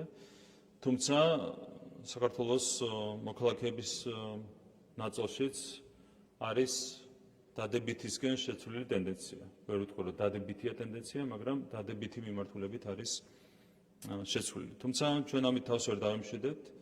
ჩვენთვის მნიშვნელოვანია, რომ ის პრობლემური ტენდენციები, რომელიც არის ჩამოყალიბებული შობადობის მიმართულებით, განქორწინება-განქორწინების მიმართულებით, რადიკალურად შევცვალოთ. რა თქმა უნდა, ამ კუთხით ჩვენ შეგვიძლია განვიხილოთ მათ შორის ფინანსური პრივილეგიების დაწესების საკითხი და ასეთი ზომები მიღებული იქნა გასული წლების განმავლობაში. არის კონკრეტული ქვეყნები, რომლებიც საკმაოდ დიდი ინვესტიციებს ხდებენ ოჯახის საკითხებში, ზოგადად, მათ შორის შობადობის საკითხებში. უნგრეთი არის ამის ერთ-ერთი მაგალითი, რომელიც მთლიანობაში საკუთარი ეკონომიკის 5-დან 6%-მდე დებს ყოველწლიურად ოჯახის საკითხებში. თუმცა უნგრეთმაც კი ვერ შეძლო ნულოვან ნიშნულამდე ასვლა. ანუ იქაც მთლიანობაში საერთო დემოგრაფიული მაჩვენებლები არის ჯერ კიდევ კვლავაც მინუსში. კიდევ ერთხელ უფრო მეტად სოფხედველობრივი საფუძველი აქვს იმ ტენდენციებს, რომელიც არის ჩამოყალიბებული, ვიდრე ფინანსური და ეკონომიკური. ამიტომ კარგად არის კომპლექსურად ყველაფერი გასააზრებელი იმისათვის, რომ ჩვენ გავატაროთ ისეთი ზომები, რომლებიც რეალურად მოგცემს ხელშეუხლებ შედეგებს დემოგრაფიის ნაწილში. რაც შეეხება შრომის ბაზარს. რა თქმა უნდა, ჩვენი პოლიტიკა აქ უნდა იყოს ძალიან მკაფიო, სადაც უცხოური მუშახელი ანაცვლებს ქართულ მუშახელს. იქ უნდა გავატაროთ კაცრი პოლიტიკა და უნდა დავიცოთ ჩვენი მოქალაქეების ინტერესები. არის მაგალითად ასეთი ვითარება, არის ეგრეთ წოდებული მიტანის სერვისი, ეგრეთ წოდებული დილივერის სერვისი, სადაც ეს ტენდენცია აშკარად ჩანს, რომ უცხოელი მუშახელი სად არის უფრო იაფად მოემსახუროს კომპანიებს და ისინი ანაცვლებენ ხოლმე ქართულ მუშახელს. სწორედ ამისათვის იქნა მიღებული ეს კანონი, რომელიც 1 მარტიდან ამოქმედება. სადაც არის ეს პრობლემა, სადაც უცხოელი მუშახელი ანაცვლებს ქართულ მუშახელს, იქ უნდა კონდეს რა თქმა უნდა კაცრი პოლიტიკა და უნდა მაქსიმალურად ვიზრუნოთ ამ ყველაფრის პრევენციაზე, მაგრამ კიდევ ერთხელ არის სფეროები და ამ სფეროებს განეკუთვნება პირველ რიგში სწორედ მშენებლობა და ასევე ნაწილობრივ მომსახურება, სადაც უბრალოდ არ არსებობს საქართველოში შესაბამისი მუშახელი. თქვენ შეგიძლიათ გკითხოთ მშენებლებს, შეგიძლიათ გკითხოთ ასევე თუნდაც სასტუმროების მფლობელებს და ამ შემდეგ. ერთ-ერთი უმთავრესი პრობლემა მათთვის არის საქართველოში მუშახელის მოძიება. ბუნებრივია, როდესაც ინფრასტრუქტურული პროექტია განსახორციელებელი და ადგილზე არ ყავს სამუშაო ძალა, პროექტებს ვერ გააჩერებ. მათ შორის აქ საქმე ეხება თუნდაც სახელმწიფო პროექტებს, რომლებიც ხორციელდება ჩვენს მიერ გამოცხადებული ტენდერების საფუძველზე, სადაც უბრალოდ ფიზიკურად არ არსებობს ქართული მუშახელი, იქ რა თქმა უნდა ჭირდება უცხოელი მუშახელის მოზიდვა, ოღონდ აქაც რა თქმა უნდა ძალიან მკაცრი პოლიტიკით, ამ მკაცრი პოლიტიკა გულისხმობს რას? რომ შესაბამისი კომპანია იღებს პასუხისმგებლობას შესაბამისი სამუშაო ძალის ჩამოყვანის შემდეგ და სამუშაოების დასრულების შემდეგ ამ პირთა უკან საკუთარ ქვეყანაში გაბრუნებას. ეს არის ძალიან მკაცრი პოლიტიკა, რომელსაც ჩვენ ვატარებთ. შესაბამისად, მინიმუმამდე უნდა დავიყვანოთ და შეგვიძლია და გავაკეთებთ ამას, მინიმუმამდე დავიყვანოთ ისეთ შემთხვევებს, როდესაც უცხოელი მოსახლე სამუშაო ძალა ანაცვლებს ქართველებს შესაბამის პოზიციებს. აქ ითქვა, რომ მიწებს ხვიდით უცხოელებზე, მე მინდა შეგახსენებთ, რომ ჩვენ მივიღეთ საკონსტიტუციო ცვლილებები 2017 წელს, რომელთაც მთლიანად აიკრძალა უცხოელებზე სასოფლო სამეურნეო დანიშნულების მიწის გასხვისება. ზოგადად ჩვენ მუშაობთ ძალიან მკაფიოდ და გამჭვირვალედ, ცხადდება ყველაფერთან დაკავშირებით ღია აუქციონები და სწორედ აუქციონების საფუძველზე იღებდება მიწები, რაც შეეხება სასოფლო სამეურნეო დანიშნულების მიწას. კიდევ ერთხელ შეგახსენებთ, რომ კონსტიტუცია სურდავს ამ მიწების გასხვისებას უცხოელებზე. სპორტთან დაკავშირებით შეკითხვას რაც შეეხება ტრამპლინთან ხდომის ბაზა, ეს საკითხი განეხილებოდა ახალგაზრდული ოლიმპიადის ჭრილშიც, თუმცა მაშინ ფიზიკურად ვერ ესწრებოდა ამის გაკეთება. რა თქმა უნდა, იმისათვის, რომ ბაკურიანში სრულფასოვანი გახდეს სამთრის სპორტის სახეობების ინფრასტრუქტურა მნიშვნელოვანია. ეს ბაზაც გაკეთდეს და ამას აქტიურად უკვე განვიხილავთ და იმედი გვაქვს, რომ საბოლოო ჯამში შევჯერდებით დადებით გადაწყვეტილებასა და ეს ინფრასტრუქტურა შეემატება ბაკურიანის სპორტულ ინფრასტრუქტურას. ძალიან მნიშვნელოვანია იმისათვის, რომ კიდევ ერთხელ სრულფასოვანი გახდეს ბაკურიანის სამთრის სპორტის სახეობების ინფრასტრუქტურა.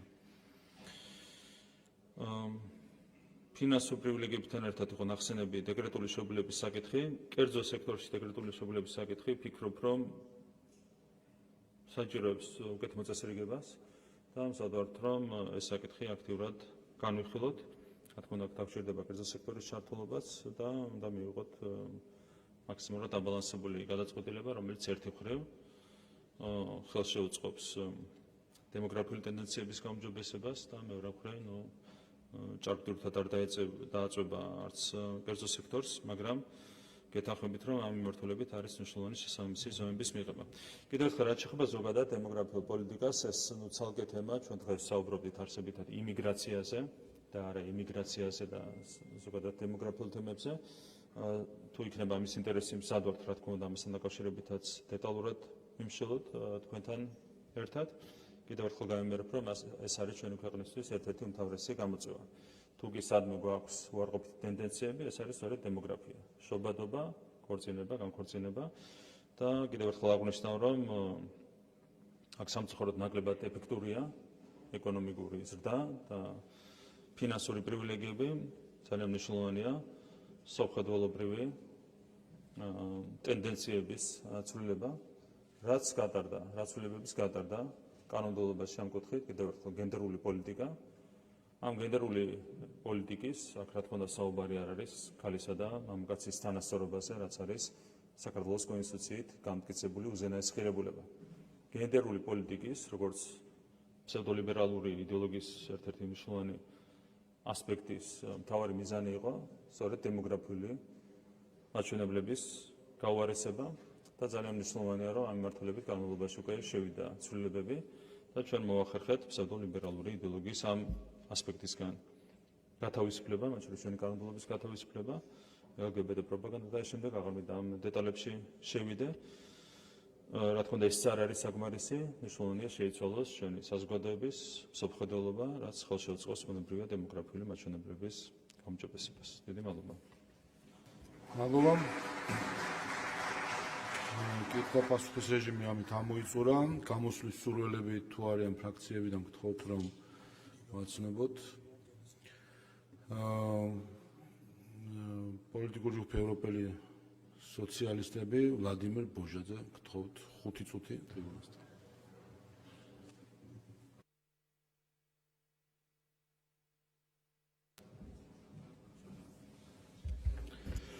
დიდი მადლობა ბატონ თავმჯდომარე.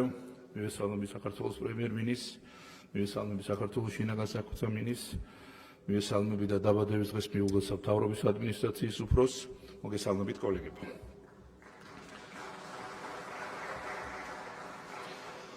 პრემიერ-მინისტრმა ძალიან საინტერესო მოხსენება წაიკითხა, ძალიან საინტერესო ციფრები იყო, რაც ყველაზე მთავარია, ძალიან დასაფიქრებელი. მნიშვნელოვანია, რომ სახელმწიფო აცნობიერებს იმ საფრთხეს, რომელიც უკავშირდება უკანონო მიგრაციას და როგორც საქართველოს პარლამენტმა მიიღო აღნიშნული კანონმდებლობა, რომელსაც რა თქმა უნდა მხარი დაუჭირა ჩვენმა პოლიტიკურმა ჯგუფმა და მომავალში ის კანონპროექტების პაკეტი, რომელიც იქნება წარმოდგენილი საქართველოს მთავრობის მხრიდან, სათავარ ჩავერთოთ განხილვის პროცესში და რა თქმა უნდა მხარი დაუჭიროთ.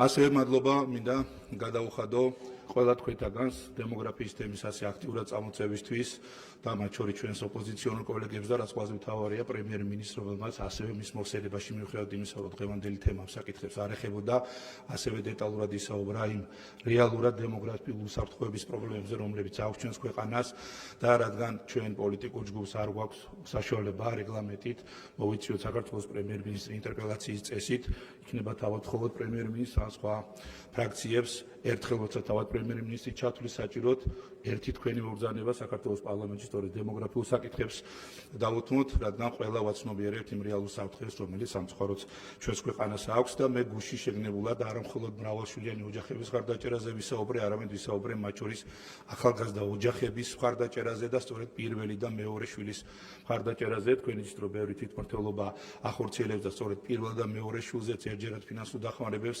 ახორციელებს და იქნება ყველა მუნიციპალიტეტს მხოლოდ გაიზიაროს ეს მაგალითი. ახლა მეც მინდა რომ ის თემას მიგრაციის საკითხებს დაუბრუნდე.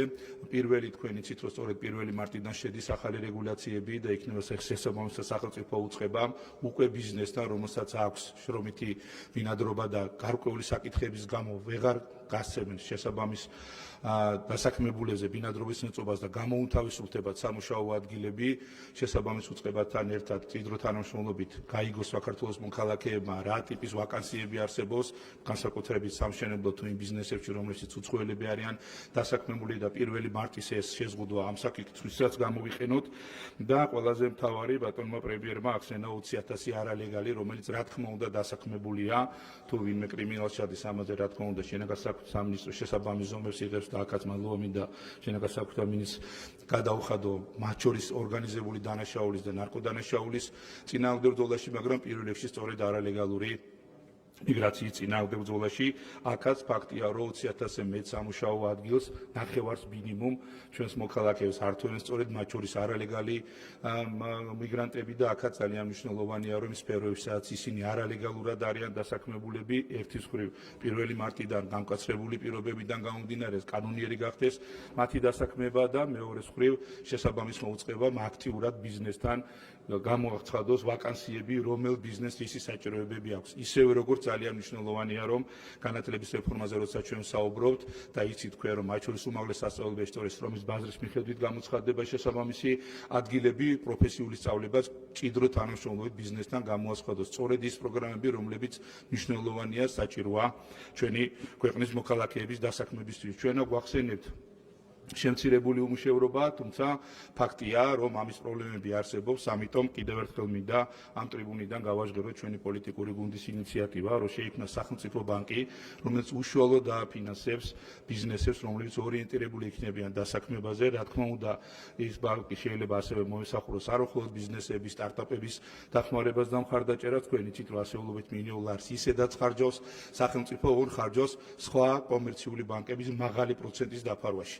ჩვენ შესაძლებელია ასეთი ბანკის შემთხვევაში ეს მცირე პროცენტები ის, რასაც ისაც იხდის სახელმწიფო პირდაპირ უშუალო ბიზნესებზე გავცეთ და ყველაზე მთავარი, მათ შორის იგივე ოჯახების მხარდაჭერაზე საუბრობ, ფიკუთების სესხებზე და ასე შემდეგ, ყველანაირი პირობა შექმნათ იმისათვის, რომ ჩვენი მოქალაქეები და განსაკუთრებით ახალგაზრდები დარჩნენ ჩვენს ქვეყანაში, ერთის მხრივ ქვეყანაშივე მიიღონ ხარისხიანი განათლება და მეორეს მხრივ ქვეყანაშივე მიიღონ მაღალანაზღაურებადიან ისეთი სამუშაო, რომელიც იქნება მათი ღირსეული ცხოვრებისთვის საჭირო შექმნიან ოჯახებს და დარჩებიან ჩვენს ქვეყანაში. მადლობა წარმატებები. პოლიტიკურ ჯგუფი ხალხის ძალის სახელით დიმიტრი ხუნდაძე.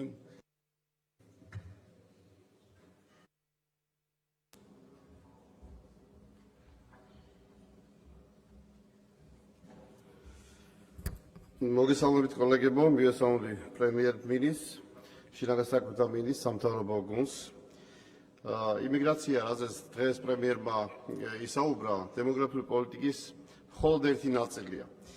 ამ ნაწილში ატეხილი ქარიშხალი არის პირდაპირ მნიშვნელობით ჭიქაში ატეხილი ქარიშხალი და ის რაზეც პრემიერმა ისაუბრა და რა არგუმენტაცია მონაცემებს მოიტანა, მე მას სრულად ვებხრობი. ეს არის უფრო პოლიტიკური ქარიშხალი, ვიდრე პრობლემებზე საუბარი, რა კითხვებიც იყო ავტორების მიერ დასმული. თუმცა მაინც საინტერესო იყო. თუმცა დემოგრაფია ეს არ არის მხოლოდ ერთი მიმართულება, სწორედ ამიტომ გაე რომ ის პოლიტიკების პოლიტიკა დაღიარა, ეს არის მხოლოდ შობადობის აღწერა და სიკვდილობის თვლა. აქ მოსახლეობის დადაკლება, სახელმწიფო საზღვრები, ადამიანური კაპიტალი, შიდა კონფლიქტები, ერის დაბერება და რა თქმა უნდა მიგრაციული პროცესები არის ერთიან სურათში განსახილველი. საქართველოში დემოგრაფიული პრობლემები იწყება 90-იანი წლებიდან, მას შემდეგ რაც იყო პოლიტიკური არასტაბილურობა, ეკონომიკური სიდუხჭირე, ჭარბი მიგრაცია და მას შემდეგ, რა თქმა უნდა, დღევანდელი სურათიც არის ასახვა იმ წინა დემოგრაფიული თაობისა, რაც კიდევ ერთხელ დაიწყო 90-იანი წლების შემდეგ. საქართველოს შობადობა არის მნიშვნელოვნად შემცირებული. შედარებისათვის ყველაზე მაღალი შობადობა ქვეყანაში 1961 წელს დაფიქსირდა, როცა 104,000 ახალშობილი გაჩნდა და დღეს 2024 წლის მონაცემით 40,000 ნაკლებია შობადობის მაჩვენებელი. და წლების განმავლობაში 2017 წლიდან ყოველ წელს 1 ან 2,000-ით ეს ციფრი კლებულობს. მოსახლეობის ასაკობრივი სტრუქტურა არის მნიშვნელოვნად დეფორმირებული, რადგან ხანდაზმულთა რაოდენობა მნიშვნელოვნად მაღალი წონით გამოირჩევა ვიდრე ბავშვთა რაოდენობა. ასევე შედარებისათვის მე-20 საუკუნის შუა ხანებში 751,000-ით ჭარბობდა ბავშვების რაოდენობა მოხუცებულთა რაოდენობას. დღეს მხოლოდ 170,000-ით ჭარბობს ბავშვთა რაოდენობა ხანდაზმულთა რაოდენობას. ერი არის დაბერებული, თუმცა აქ ტერმინმა გაიჟღერა გადაბერების, ასეთი ტერმინი უბრალოდ არ არსებობს. ეს არ არის მხოლოდ საქართველოს პრობლემა, მე მოვიტან გერმანიის კანცლერის მერცის ნათქვამსაც, რომ გერმანელს არ შეუძლიათ არმიის გაზრდა, რადგან გერმანელები აღარ აჩენენ ბავშვებს. ეს პირდაპირ მნიშვნელობით ჩვენთვისაც, საქართველოსაც არის უსაფრთხოების პირდაპირი ხაზი, რამე თუ თავდაცუნარეობის კუთხით, როდესაც შევსება ჯარის არ ხდება, ისე როგორც სხვა ქვეყნებში, რა თქმა უნდა, ჩვენი რისკები გვაქვს და ამ კუთხითაც ეს საყურადღებო, ისე რომ სახელმწიფო უსაფრთხოების საკითხია დემოგრაფიული ყველა შემადგენელი პრაქტიკულად. ერის დაბერების საკითხი უფრო ნათელი რომ იყოს, როდესაც ქვეყნის 7%-ზე მეტია ხანდაზმულთა რაოდენობა, მაშინ ერი არის დაბერებული. შედარებისათვის მსოფლიოში 8%-ია ეს მაჩვენებელი, განვითარებულ რეგიონებში 16, ევროპაში 17, აფრიკაში 3, ჩრდილოეთ და სამხრეთ ამერიკაში 6, ცენტრალურ ამერიკაში 5, ხოლო საქართველოში ეს არის 16-17%. თუმცა პროგნოზი აქაც არასახარბიელოა, რომ 2030 წლისათვის საქართველოში მილიონს მიაღწევს ხანდაზმულთა რაოდენობა. აქ რა თქმა უნდა ისე უსაფრთხოების საკითხზე გავდივართ, აქ უკვე ფინანსური უსაფრთხოების საკითხია, როცა მწარმოებელ ფინანს მნიშვნელოვნად აჭარბებს ფინანსური რესურსის მიღებთა რაოდენობა და ფიქრობ, რომ აქაც სწორი პოლიტიკა, სწორი აუცილებლად გასატარებელია. ამას ემატება გარე მიგრაცია. გარე მიგრაციული სურათი წლების განმავლობაში არის არასახარბიელო, თუმცა ყველაზე მეტი სიმძიმე შეინიშნებოდა 2009-2010-2011 წლებში, როცა ორნიშნა მაჩვენებელი იყო უარყოფითი მიგრაციული სალდო. მხოლოდ 2023 წელს დაფიქსირდა ორნიშნა უარყოფითი სალდოს მაჩვენებელი, ეს განპირობებული იყო უკრაინის ომით და ბოლო წლებში პირველად დაფიქსირდა დადებითი მაჩვენებელი. აქაც რა თქმა უნდა ემიგრაციაში მყოფი ოჯახები ნაკლებად ცდილობენ შვილის სკოლას, ანუ გადავადება ხდება, იმიტომ რომ ისინი პირველ რიგში ცდილობენ რომ ადგილი დაიმკვიდრონ, თავი დაიმკვიდრონ, ცხოვრების პირობები მოიწყონ და შემდეგ უკვე რა თქმა უნდა დროში მისი ავტომატურად ბავშვის ყოლის გადავადება ხდება. ასევე დისტანციური ოჯახები რა თქმა უნდა შობადობას ხელს ვერ უწყობს. პრობლემები ასევე არის შიდა მიგრაციული თვალსაზრისითაც, როცა ქვეყანაში დაახლოებით 204 სოფელია, რომელიც მთლიანად არის გაუკაცრიელებული და 187 სოფელში ცხოვრობს 2-5 ადამიანი. აქაც სახელმწიფო უსაფრთხოების საკითხზე გავდივართ, რადგან ძირითადად ეს სოფლები არის სასაზღვრო ზოლში და მესაზღვრეებთან ერთად ადგილობრივი მოსახლეობა უკეთ იცავს საზღვარს. სამხრეთ კავკასიის დემოგრაფიული სურათის, რა თქმა უნდა, ამ კუთხით ჩვენთვის არასახარბიელოა, რადგან 2050 წლისათვის გაეროს მონაცემებით საქართველოს მოსახლეობა 28%-ით მცირდება, ხოლო მეზობელი ქვეყნის მოსახლეობა, მაგალითად აზერბაიჯანის 33% იზრდება, სომხეთის 7%-ით. საქართველოს დემოგრაფიულად დაპატარავდა, აქ რა თქმა უნდა, კითხვის ნიშნის ქვეშ ხდება პერსპექტივაში მისი პოლიტიკური დომინანტის ფუნქცია და ესაც რა თქმა უნდა ჩვენთვის პერსპექტიული პოლიტიკურ უსაფრთხოების საკითხი დგება. აქ რეკომენდაციებს მინდა შევეხო პრემიერს აბსოლუტურად ვეთანხმები, რომ საჭიროა დემოგრაფიული პოლიტიკის პოპულარიზაცია და მოსახლეობაში ცნობიერების ამაღლება საქართველოში დემოგრაფიული უსაფრთხოების საკითხებთან და დემოგრაფიულ გამოწვევებთან დაკავშირებით. ეროვნული ღირებულებების და ოჯახური ღირებულების ერთი წუთი კიდევ. ეს არის მთავარი ინსტრუმენტი, რამე თუ ზოგად სურათი აჩვენებს იმას, რომ შობადობის შემცირვა ძირითადად იმ ქვეყნებშია, სადაც ეროვნული ფასეულობები და ოჯახური ტრადიციების რყევა და სისუსტე შეინიშნება. აქვე სოციალურ პროგრამებთან ერთად უნდა უმაღლეს სასწავლებლებში პრიორიტეტულ მიმართულებებს დაემატოს დემოგრაფიის მიმართულება, რაც გულისხმობს უნივერსიტეტებში პოპულარიზაციას, პოპულარიზაციის გაძლიერებას და ამ მხრივ კვოტების გამოყოფას. დემოგრაფია როგორც საგანი ისწავლებოდეს შესაბამის ფაკულტეტებზე, ასევე სკოლებისთვის მომზადეს საქართველოს დემოგრაფიული ისტორიის სახელმძღვანელო, თუნდაც დამატებით საკითხავ ლიტერატურად. რა თქმა უნდა, პროპაგანდა მნიშვნელოვანია, ეროვნული და ოჯახური ფასეულობების გაძლევა მნიშვნელოვანია, მაგრამ ასევე რა თქმა უნდა, სოციალური პაკეტი, რომელიც არსებობს, ის კიდევ უფრო მეტად უნდა დაიხვეწოს და ერთიან კომპლექსში ჩვენ უნდა პირველ რიგში შევძლოთ დემოგრაფიული კრიზისის შეჩერება, ეს უკვე იქნება მაღალი ეფექტი, მაგრამ თუ ამ კუთხით არ იქნება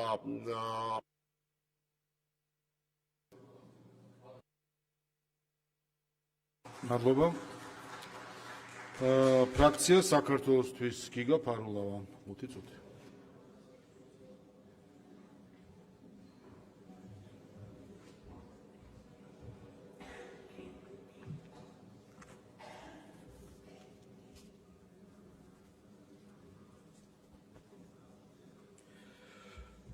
მოგესალმებით. ქვეყანაში გაზრდილი მიგრაციის საკითხი პრობლემაა, ეს ყველამ ვიცით. ბატონო ირაკლი, თქვენ რაც არ უნდა ციფრებზე ისაუბროთ და აიცადოთ ამ პრობლემის გაქარწყლებას, ჩვენი საზოგადოება, მოქალაქეები ამ პრობლემას თვალნათლით ხედავენ და ყოველდღიურად გრძნობენ ცხოვრებაში. ჩვენ უნდა ვისაუბროთ არა მხოლოდ მიგრაციაზე, როგორც გლობალურ პროცესზე, არამედ სახელმწიფო ინსტიტუციების უუნარობაზე მართონ ეს პროცესი ეფექტურად და კანონიერად. სწორედ საზოგადოებაში არსებულმა ამ ძიმე ახმება და იმ რეალურმა პრობლემამ, რაც დღეს ჩვენ გვაქვს საქართველოში, გადაგაწყვეტინათ თქვენ, თავად გესაუბრათ ამ პრობლემაზე და გაგიხარწყლებინათ ეს პრობლემა, გეთქვათ, როგორც ის არის ჩვენი საზოგადოებისთვის თავს მოხვეული პრობლემა და ამით ვცდილობთ აირიდოთ პასუხისმგებლობა. დღეს გვეუბნებით, რომ ქვეყანაში იმიგრაციის პრობლემა უნდა მოაწესრიგოთ. გვეუბნებით, რომ შესაბამისი უწყებები უნდა გააძლიეროთ. საზოგადოებას ძალიან კარგად ახსოვს თქვენი გუნდის მიერ, ოცნების გუნდის მიერ ერთ თვეში შექმნილი ქვეყნის განვითარების 10 წლიანი გეგმა თქვენი წინამორბედის მიერ. თქვენ დღეს გამოსვლისას თავად აღნიშნეთ, რომ მიგრაციის სტრატეგიაც არაეფექტურია და ვერ პასუხობს არსებულ პრობლემებს. რატომ ვერ ჩამოყალიბდა ამდენი წლის განმავლობაში ეფექტური საიმიგრაციო პოლიტიკა? რატომ არ არსებობს ეფექტური მონიტორინგის სისტემა ქვეყანაში მყოფ უცხოელებზე? როდესაც თქვენ პრეტენზია გააქვთ თქვენს გუნდს ეროვნულ ღირებულებების დაცვაზე, შეგახსენებთ ქართულ მიწას, რომელიც თქვენ, როგორც თავად განაცხადეთ, გადაეცით არაბულ კომპანიას საინვესტიციოდ. დღეს რა არის დემაგოგია? თავად განაცხადეთ, არაბულ კომპანიას გადაეცით საინვესტიციოდ ქართული მიწები. ჩვენ კიდევ ერთხელ აცხადებთ, ჩვენ არ ვართ ინვესტიციების წინააღმდეგი. ინვესტიციები ჭირდება ჩვენს ქვეყანას. მაგრამ დღემდე მიუხედავად ჩვენი მოქალაქეების იმ ნეგატიური დამოკიდებულებისა და დიდი ინტერესისა, რომ გასაჯაროვდეს მნიშვნელოვანი დეტალები ამ საინვესტიციო პაკეტის დღემდე საზოგადოებისთვის რჩება ბუნდოვანი. კიდევ ერთხელ ვამბობთ, არ ვართ ინვესტიციების წინააღმდეგი, შესაბამისად გაასაჯაროვეთ თუ რატომ და როგორ მოხდა არაბული კომპანიისთვის ამ კონკრეტული საინვესტიციო მიწის გადაცემა. და სწორედ ერთ-ერთი მიზეზი, რატომაც დღეს თქვენ აქ ხართ და საუბრობთ, რომ ეს იმიგრაციის თემა არის თავსმოხვეული პრობლემა, არის სწორედ ეს საინვესტიციო პაკეტი, რაზეც კიდევ ერთხელ ვამბობთ, რომ საზოგადოებას მნიშვნელოვანი და არგუმენტირებული კითხვები აქვს. როდესაც მიგრაციაზე ვსაუბრობთ, პარალელურად აუცილებლად უნდა შევეხოთ მნიშვნელოვან საკითხს, კოლეგებიც გამოეხმაურნენ ამ საკითხს, ეს ეხება ჩვენს ემიგრაციას. ქვეყანაში მკვეთრად გაზრდილია ემიგრანტთა რაოდენობა. ქართველები სიდუხჭირის, უმუშევრობის, მძიმე სოციალური პირობების გამო გადიან ქვეყნიდან. ისინი არ მიდიან თავისი არჩევანით, ისინი მიდიან იძულებით არსებული სოციალურ-ეკონომიკური პოლიტიკის და გამომდინარე. ციფრები 2021 წლის შემდეგ ქვეყნიდან წმინდა გასვლამ ემიგრაციას მინუს იმიგრაცია 160,000 მოქალაქე შეადგინა. ახალგაზრდები გარბიან უკეთესი მომავლის საძიებლად. შობადობა ნაკლებია, გარდაცვალება მეტი, ამაზე თქვენც ისაუბრეთ. ეს არის დემოგრაფიული კატასტროფა. იცით რატომ ხდება ეს კატასტროფა? ქვეყანაში გვყავს 180,000 ადამიანი, რომელიც 600 ლარზე ნაკლებს ხელფასს იღებს.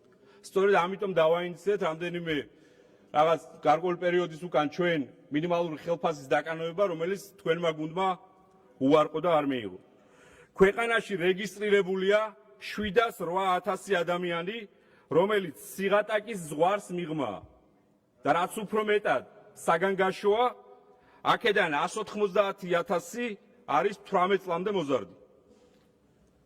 ამ ყველაფრის ფონზე, რა თქმა უნდა, ადგილები, რომელსაც ჩვენი ქართველი მოქალაქეები ტოვებენ, ბუნებრივი ანაცვლებს იმიგრანტი მოქალაქეები, რაც დიდ რისკს ქმნის.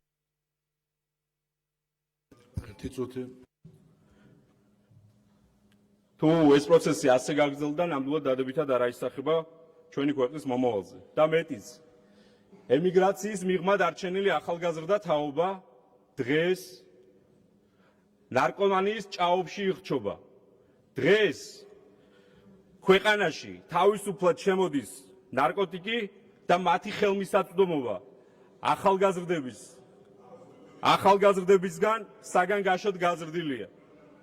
ამ ფონზე გაზრდილი ეკონომიკით ტრაბახობთ. გაზრდილი ეკონომიკით, რომელიც ჩვენს მოქალაქეებზე არ აისახება და აისახება მხოლოდ ჩინოვნიკებზე. ეფექტური საიმიგრაციო პოლიტიკა, ჩვენი მოქალაქეებისთვის ღირსეული სოციალურ-ეკონომიკური პირობების შექმნა და ნარკოტიკების წინააღმდეგ ბრძოლა დღეს არის დემოგრაფიული, სოციალური და ეროვნული უსაფრთხოების საკითხი. ჩვენ გვჭირდება სახელმწიფო, რომელიც შეუქმნის ჩვენს მოქალაქეებს ღირსეულ პირობებს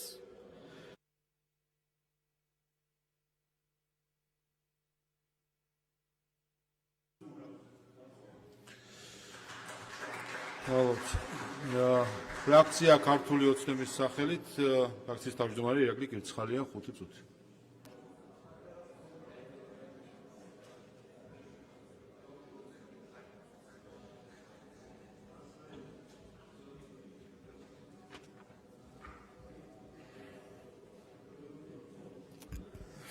ბატონო პრემიერ-მინისტრო, დიდი მადლობა ამ ამომწურავი პასუხებისთვის ჩვენი გუნდის სახელით.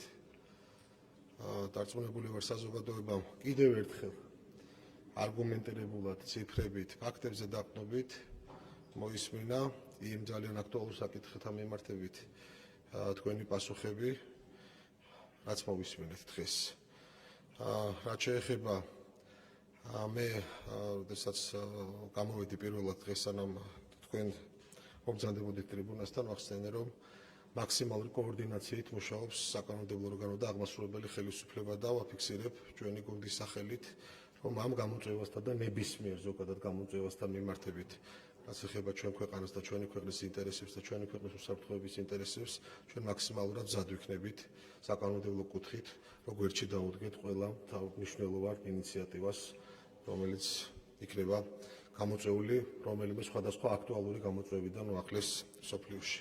რაც შეეხება ჩემს წინა გამოსვლას, არ შემიძლია არ გამოვხმაურო მეგობრებო, აი გულწრფელად მიმართავ ფრაქცია საქართველოსთვის წევრებს გულწრფელად შეიძლება შტაბ-ბეჭდილება, რომ უბრალოდ არ გისმენიათ დღეს პრემიერ-მინისტრის გამოსვლისთვის.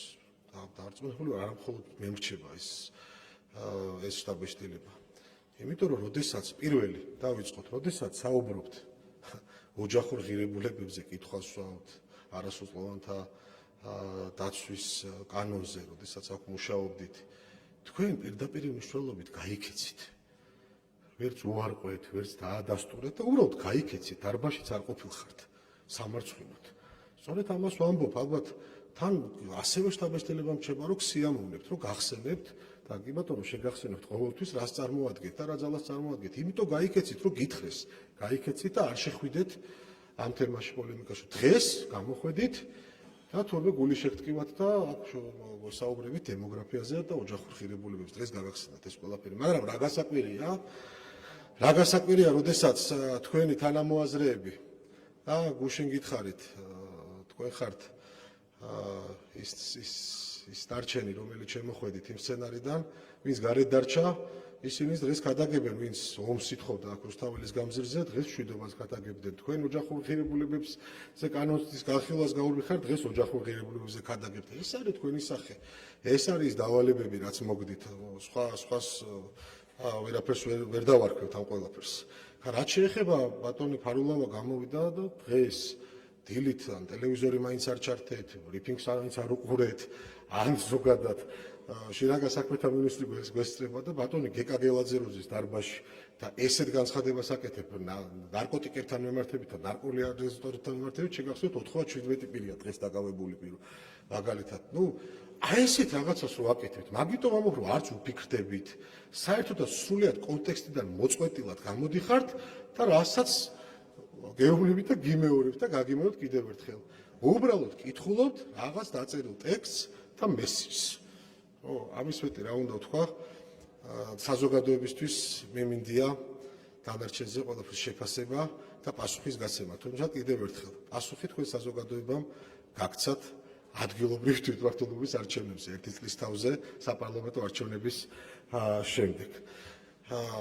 რაც შეეხება შემაჯამებლად კიდევ ერთხელ ბატონო პრემიერო, სად ვართ თქვენ ახსენეთ ასევე თქვენს პასუხში IT ბინადრობებთან დაკავშირებით ჭირდება რეგულირება, ამასაც აუცილებლად გავითვალისწინებთ და ქონდა ამაზე საუბარი. მოკლედ, სრული მზაობა ჩვენი პოლიტიკური გუნდის მხრიდან, რომ ამ ძალიან მზარდ გამოწვევას და მნიშვნელოვან გამოწვევას ძალიან კაფიოდ და ეფექტურად უპასუხოთ. დიდი მადლობა. მადლობა, დასკვნით სიტყვით უხსოვთ, თოთ ბატონ პრემიერ-მინისტრ ტრიბუნასთან დასკვნითი სიტყვით.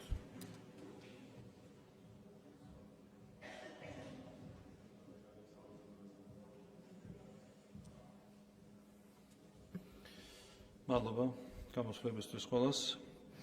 პირველ რიგში კიდევ ერთხელ შევეხები დემოგრაფიის საკითხს. კიდევ ერთხელ ჩვენ დღეს საუბარი ქონდა იმიგრაციის თემაზე და ინტერპელაციის საგანი არ იყო ზოგადად დემოგრაფია და მათ შორის არც იმიგრაცია. დაინტერესების შემთხვევაში მზად ვართ, რა თქმა უნდა, უფრო სიღრმისეულად შევეხოთ ამ საკითხებს. კიდევ ერთხელ ვიტყვი ზოგადად, რომ ეს არის ერთ-ერთი ყველაზე მტკივნეული, ასე ვიტყოდი, და მნიშვნელოვანი თემა, რასაც მუშაობა არის ბუნებრივია. საჭირო, გამომდინარე იქიდან, რომ ეს არის რეალურად ერთადერთი მნიშვნელოვანი სფერო, სადაც ქვეყანას აქვს უარყოფითი ტენდენციები. შობადობა, ქორწინება, განქორწინება, რა თქმა უნდა, ძალიან მნიშვნელოვანია ამ მიმართულებით ვითარების შეცვლა. და კიდევ ერთხელ მინდა გავიმეორო, რომ არსებითად იმ პრობლემებს, რომლებსაც ჩვენ ვაწყდებით დემოგრაფიის სფეროში, უფრო მეტად შობადობა, ქორწინება, განქორწინების სფეროში, აქვს სრულხედველობრივი მიზეზები და ნაკლებად სოციალურ-ეკონომიკური მიზეზები. და ამას ადასტურებს მათ შორის, როგორც უკვე თქვი, შობადობის სტატისტიკა, რომელზეც უკვე ვისაუბრე, და კონკრეტული ციფრები მინდა წარმოგიდგინოთ. ამასთან დაკავშირებით მცირე გადახვევა ინტერპელაციის გუჩინარსიდან. რაც შეეხება მესამე და შემდგომ შვილს. აქ გვაქვს ესეთი სტატისტიკური მონაცემები. 2012 წელს მესამე და შემდეგი შვილი იბადებოდა საქართველოში, დაიბადა 7850 2012 წელს. 2014 წელს გაიზარდა ეს მაჩვენებელი 2014 წლამდე და 2014 წელს დაიბადა 11014 ბავშვი, მესამე და შემდეგი შვილი. და ამის შემდეგ 2014 წლიდან ჩვენ ვინარჩუნებთ ამ გაზრდილ, მკვეთრად გაზრდილ მაჩვენებელს და უფრო მეტიც. რომ ავიღოთ 2024 წლის მონაცემები, 2014 წლის მონაცემებთან შედარებითაც არის გაზრდილი და 2024 წლის მაჩვენებელია 11457. ანუ კიდევ ერთხელ 2012 წელს მესამე და შემდეგი შვილი დაიბადა 7850, 2014 წლისთვის იყო მკვეთრი ზრდა, 11014 ბავშვამდე გაიზარდა და იმის მერე კიდევ გაიზარდა 11457 ბავშვამდე. ეს ნიშნავს რას, რომ კიდევ ერთხელ სოციალურ-ეკონომიკური მიზეზი ნაკლებად აქვს.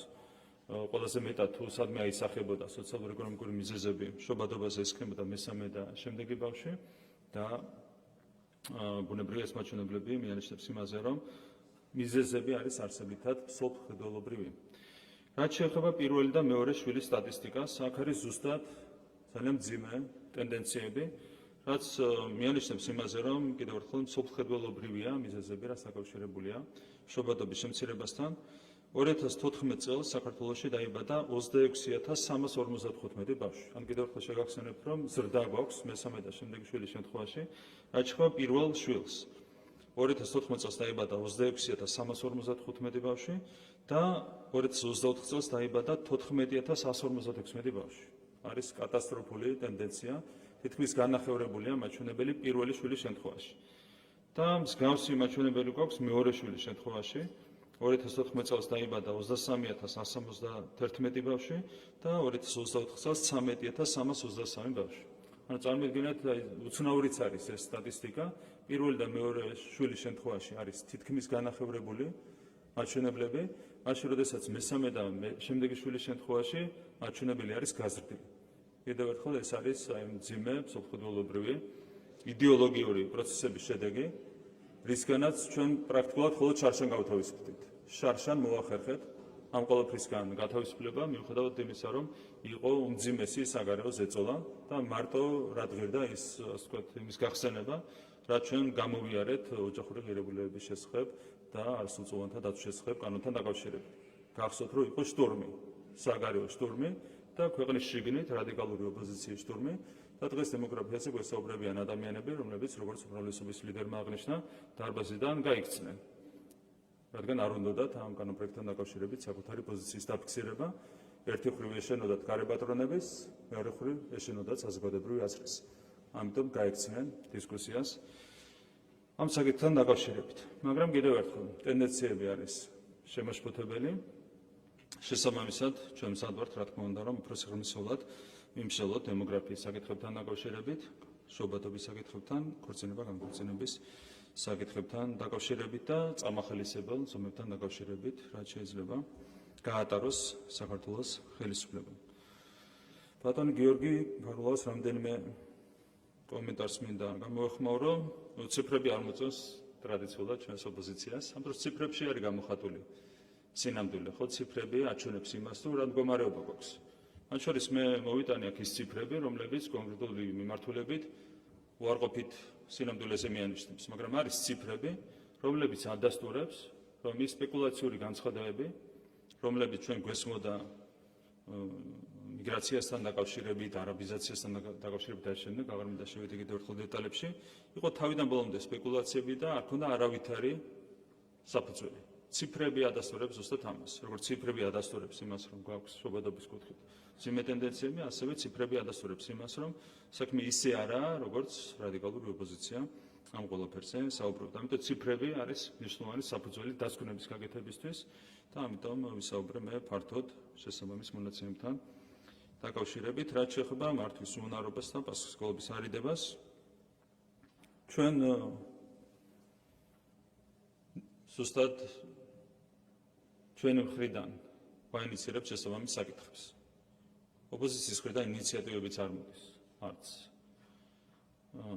გულისხმობ რადიკალურ ნაწილს, ბუნებრივია, პარლამენტის შიგნით თუ პარლამენტის გარეთ. არავითარი ინიციატივები კონკრეტულ თემებთან დაკავშირებით თუ რაიმე არის ფორმალურად ინიციატივა, არაფერს არ აქვს რეალურად არგუმენტირებული საფუძველი. ჩვენ გამოდივართ ისევ ინიციატივებით და ერთ-ერთი ასეთი ინიციატივა უკავშირდებოდა სწორედ მიგრაციის საკითხებს და კიდევ ერთხელ მადლობა მინდა გადავხადო პარლამენტს შესაბამისი კანონების მიღებისათვის. კანონი არის საფუძველი ბუნებრივია სწორი პოლიტიკის გატარებისთვის და როგორც უკვე მოგახსენეთ, ჩვენ უკვე მივიღეთ ერთად ყველა შესაბამისი ზომები, რაც ქმნის საფუძველს საიმიგრაციო პოლიტიკის დახვეწისთვის. და ჩვენ გვაქვს ძალიან მკაფიო ამოცანა და არა თუ თავს ვარიდებთ პასუხისმგებლობას, არამედ პირიქით.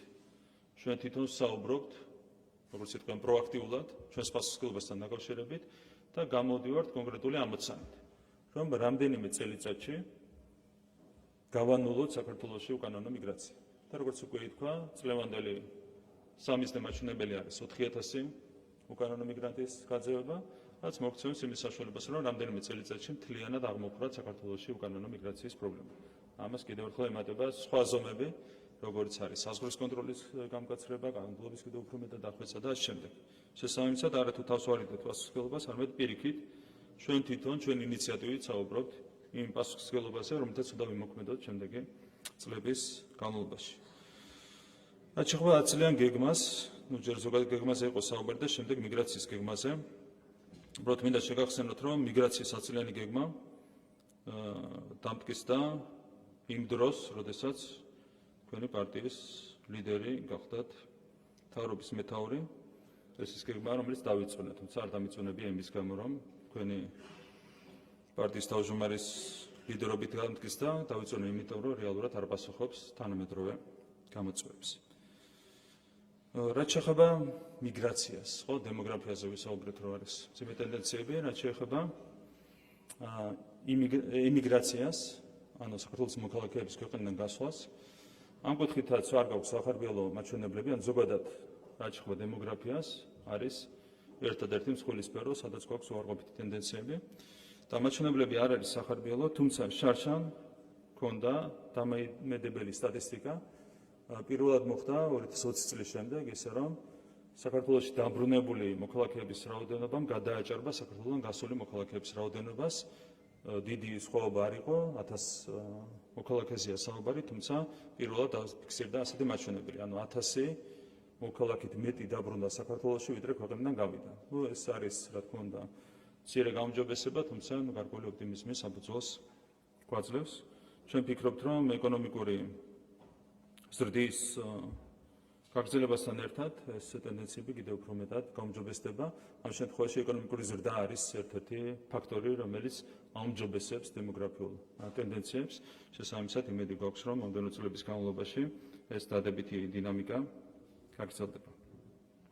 რაც შეეხება იმას, თუ როგორია სოციალური მდგომარეობა ქვეყანაში, ითქვა, რომ 70,000 თუ არ ვცდები, იღებს 600 ლარზე ნაკლებ ხელფასს.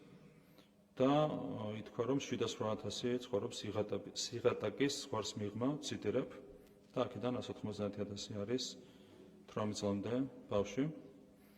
აქ მინდა დავაზუსტო მონაცემები, რაც შეეხება სიღარიბის მაჩვენებლას. პირველ რიგში უნდა ითქვას, საიდან დავიწყეთ 2012 წელს.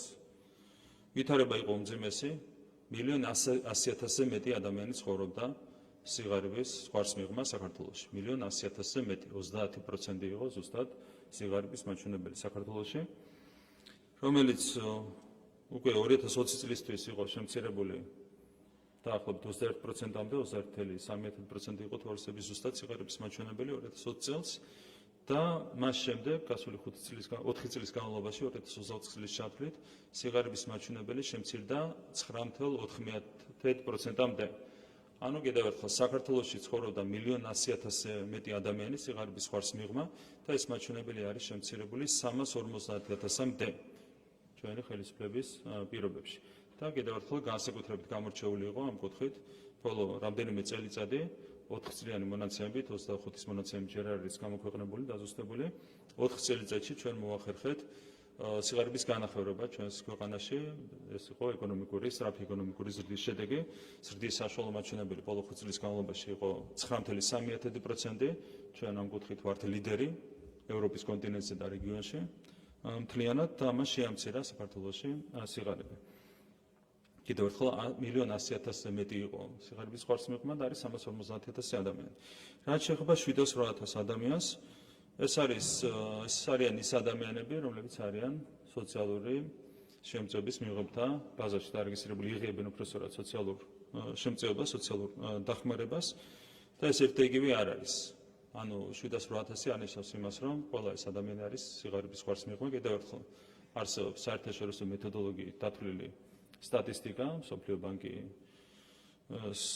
მეთოდოლოგიით დათვლილი სტატისტიკა, რომლის მიხედვითაც სიგარების ხარს მიღმა საქართველოში ცხოვრობს 350,000 ადამიანი.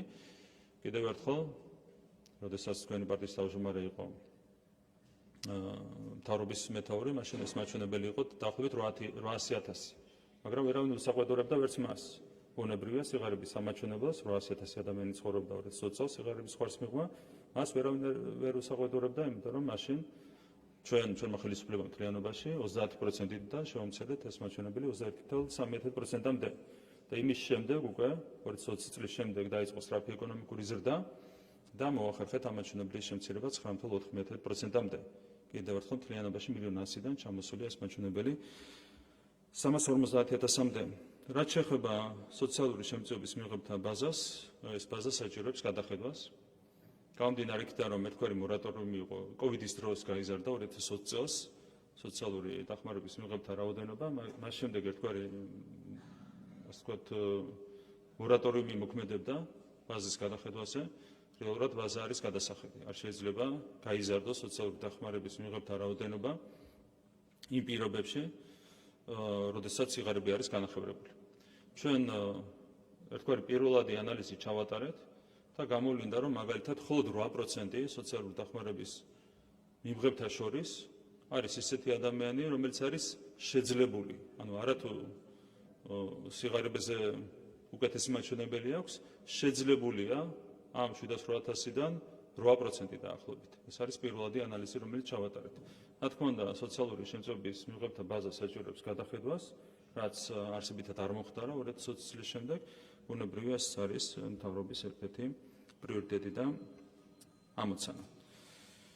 და რაც შეეხება ნარკოტიკებს, მე ვფიქრობ, რომ ნარკოტიკები ნამდვილად არ არის გასული რამდენიმე თვის მონაცემის გათვალისწინებით ოპოზიციის ძლიერი მხარე. როდესაც აქ ითქვა, რომ ფარულობს თითქოს ხელისუფლება ნარკოტიკებს, არც ერთი ხელისუფლება, რომელიც ფარულობს ნარკოტიკულ დანაშაულს, ციხეში არ უშვებს 2300 ნარკორეალიზატორს 5 თვის განმავლობაში. 2300 ნარკორეალიზატორი გაუშვით ციხეში 5 თვის განმავლობაში. ეს არის ჩვენი პასუხი მარტივ სპეკულაციაზე, რომელიც დღეს 8 თვის განმავლობაში, 8 თვის მაჩვენებელია, რომ არ მოვიტყუოთ, 8 თვის განმავლობაში ციხეში გაუშვით 2300 ნარკორეალიზატორი. ეს არის ძალიან მარტივი პასუხი სპეკულაციაზე და ჩვენ გვაქვს მარტივი ამოცანა, აქ გვინდა გარდამტეხი ცვლილებების მიღწევა. თვითონ დანაშაულთა ბრძოლის კუთხით ეს შედეგები მიღწეულია ამის გარდა. რეალიზატორების დაკავების გარდა. ასევე მინდა შეგახსენოთ, რომ ჩვენ ვებრძოდით სხვა ფორმით, ეგრეთ წოდებული ლეგალური ფორმით ნარკოტიკების რეალიზაციის პრაქტიკასაც და სწორედ ამისათვის აიგრძალა კერძო სუბიექტების მიერ ფსიქოტროპული მედიკამენტების შემოტანა ჩვენს ქვეყანაში და ასევე აიგრძალა კერძო სუბიექტების მიერ ჩანაცვლებითი თერაპიის განხორციელება, რაც რეალურად ეჭვი გვაქვს, რომ გამოიყენებოდა ნარკოტიკების ლეგალური რეალიზაციისთვის. ეს პრაქტიკაც მთლიანად ჩაიკეტა. მე კიდევ ერთხელ არ მინდა ძალიან ბევრი მადლობას გამომივიდეს, მაგრამ არ შემიძლია აქ კიდევ ერთხელ შეგასაქმე მინისტრს არ გადავუხადო. განსაკუთრებული მადლობა. რომელმაც ნამდვილად გადამჭრელი ზომები მიიღო ნარკოტიკული დანაშაულის წინააღმდეგ. დღევანდელი დღეც ამის დასტურია, მარტო დღეს 97 პირი იქნა დაკავებული, მათგან უდიდესი უმრავლესობა არიან სწორედ ნარკოტიკულ დანაშაულში ჩართული პირები, ნარკორეალიზატორები. მეც მინდა შევერთე დაბადების დღის მილოცვას, ბატონ ლევან ჟორჟონიას მინდა მილოცვა დაბადების დღე. მთავრობის ადმინისტრაციის ხელმძღვანელოსთან აქვე ვისარგებლებ შემთხვევით და ერთი რამ მინდა აღვნიშნო. ჩვენ ასევე, როგორც ნარკოტიკების შემთხვევაში, ორგანიზებული დანაშაულის შემთხვევაში, იმიგრაციის შემთხვევაში მივიღეთ გადამჭრელი ზომები. გადამჭრელი ზომები მივიღეთ ასევე მართვის სისტემის მოწესრიგების მიმართულებით და კორუფციასთან ბრძოლის მიმართულებით.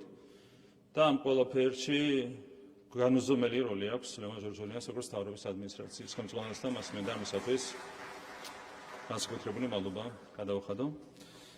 და ამ ნოტაზე რომ გავაგრძელოთ, ბატონ ბიძინა ივანიშვილს მინდა მივულოცო დაბადების დღე და 70 წლის იუბილე.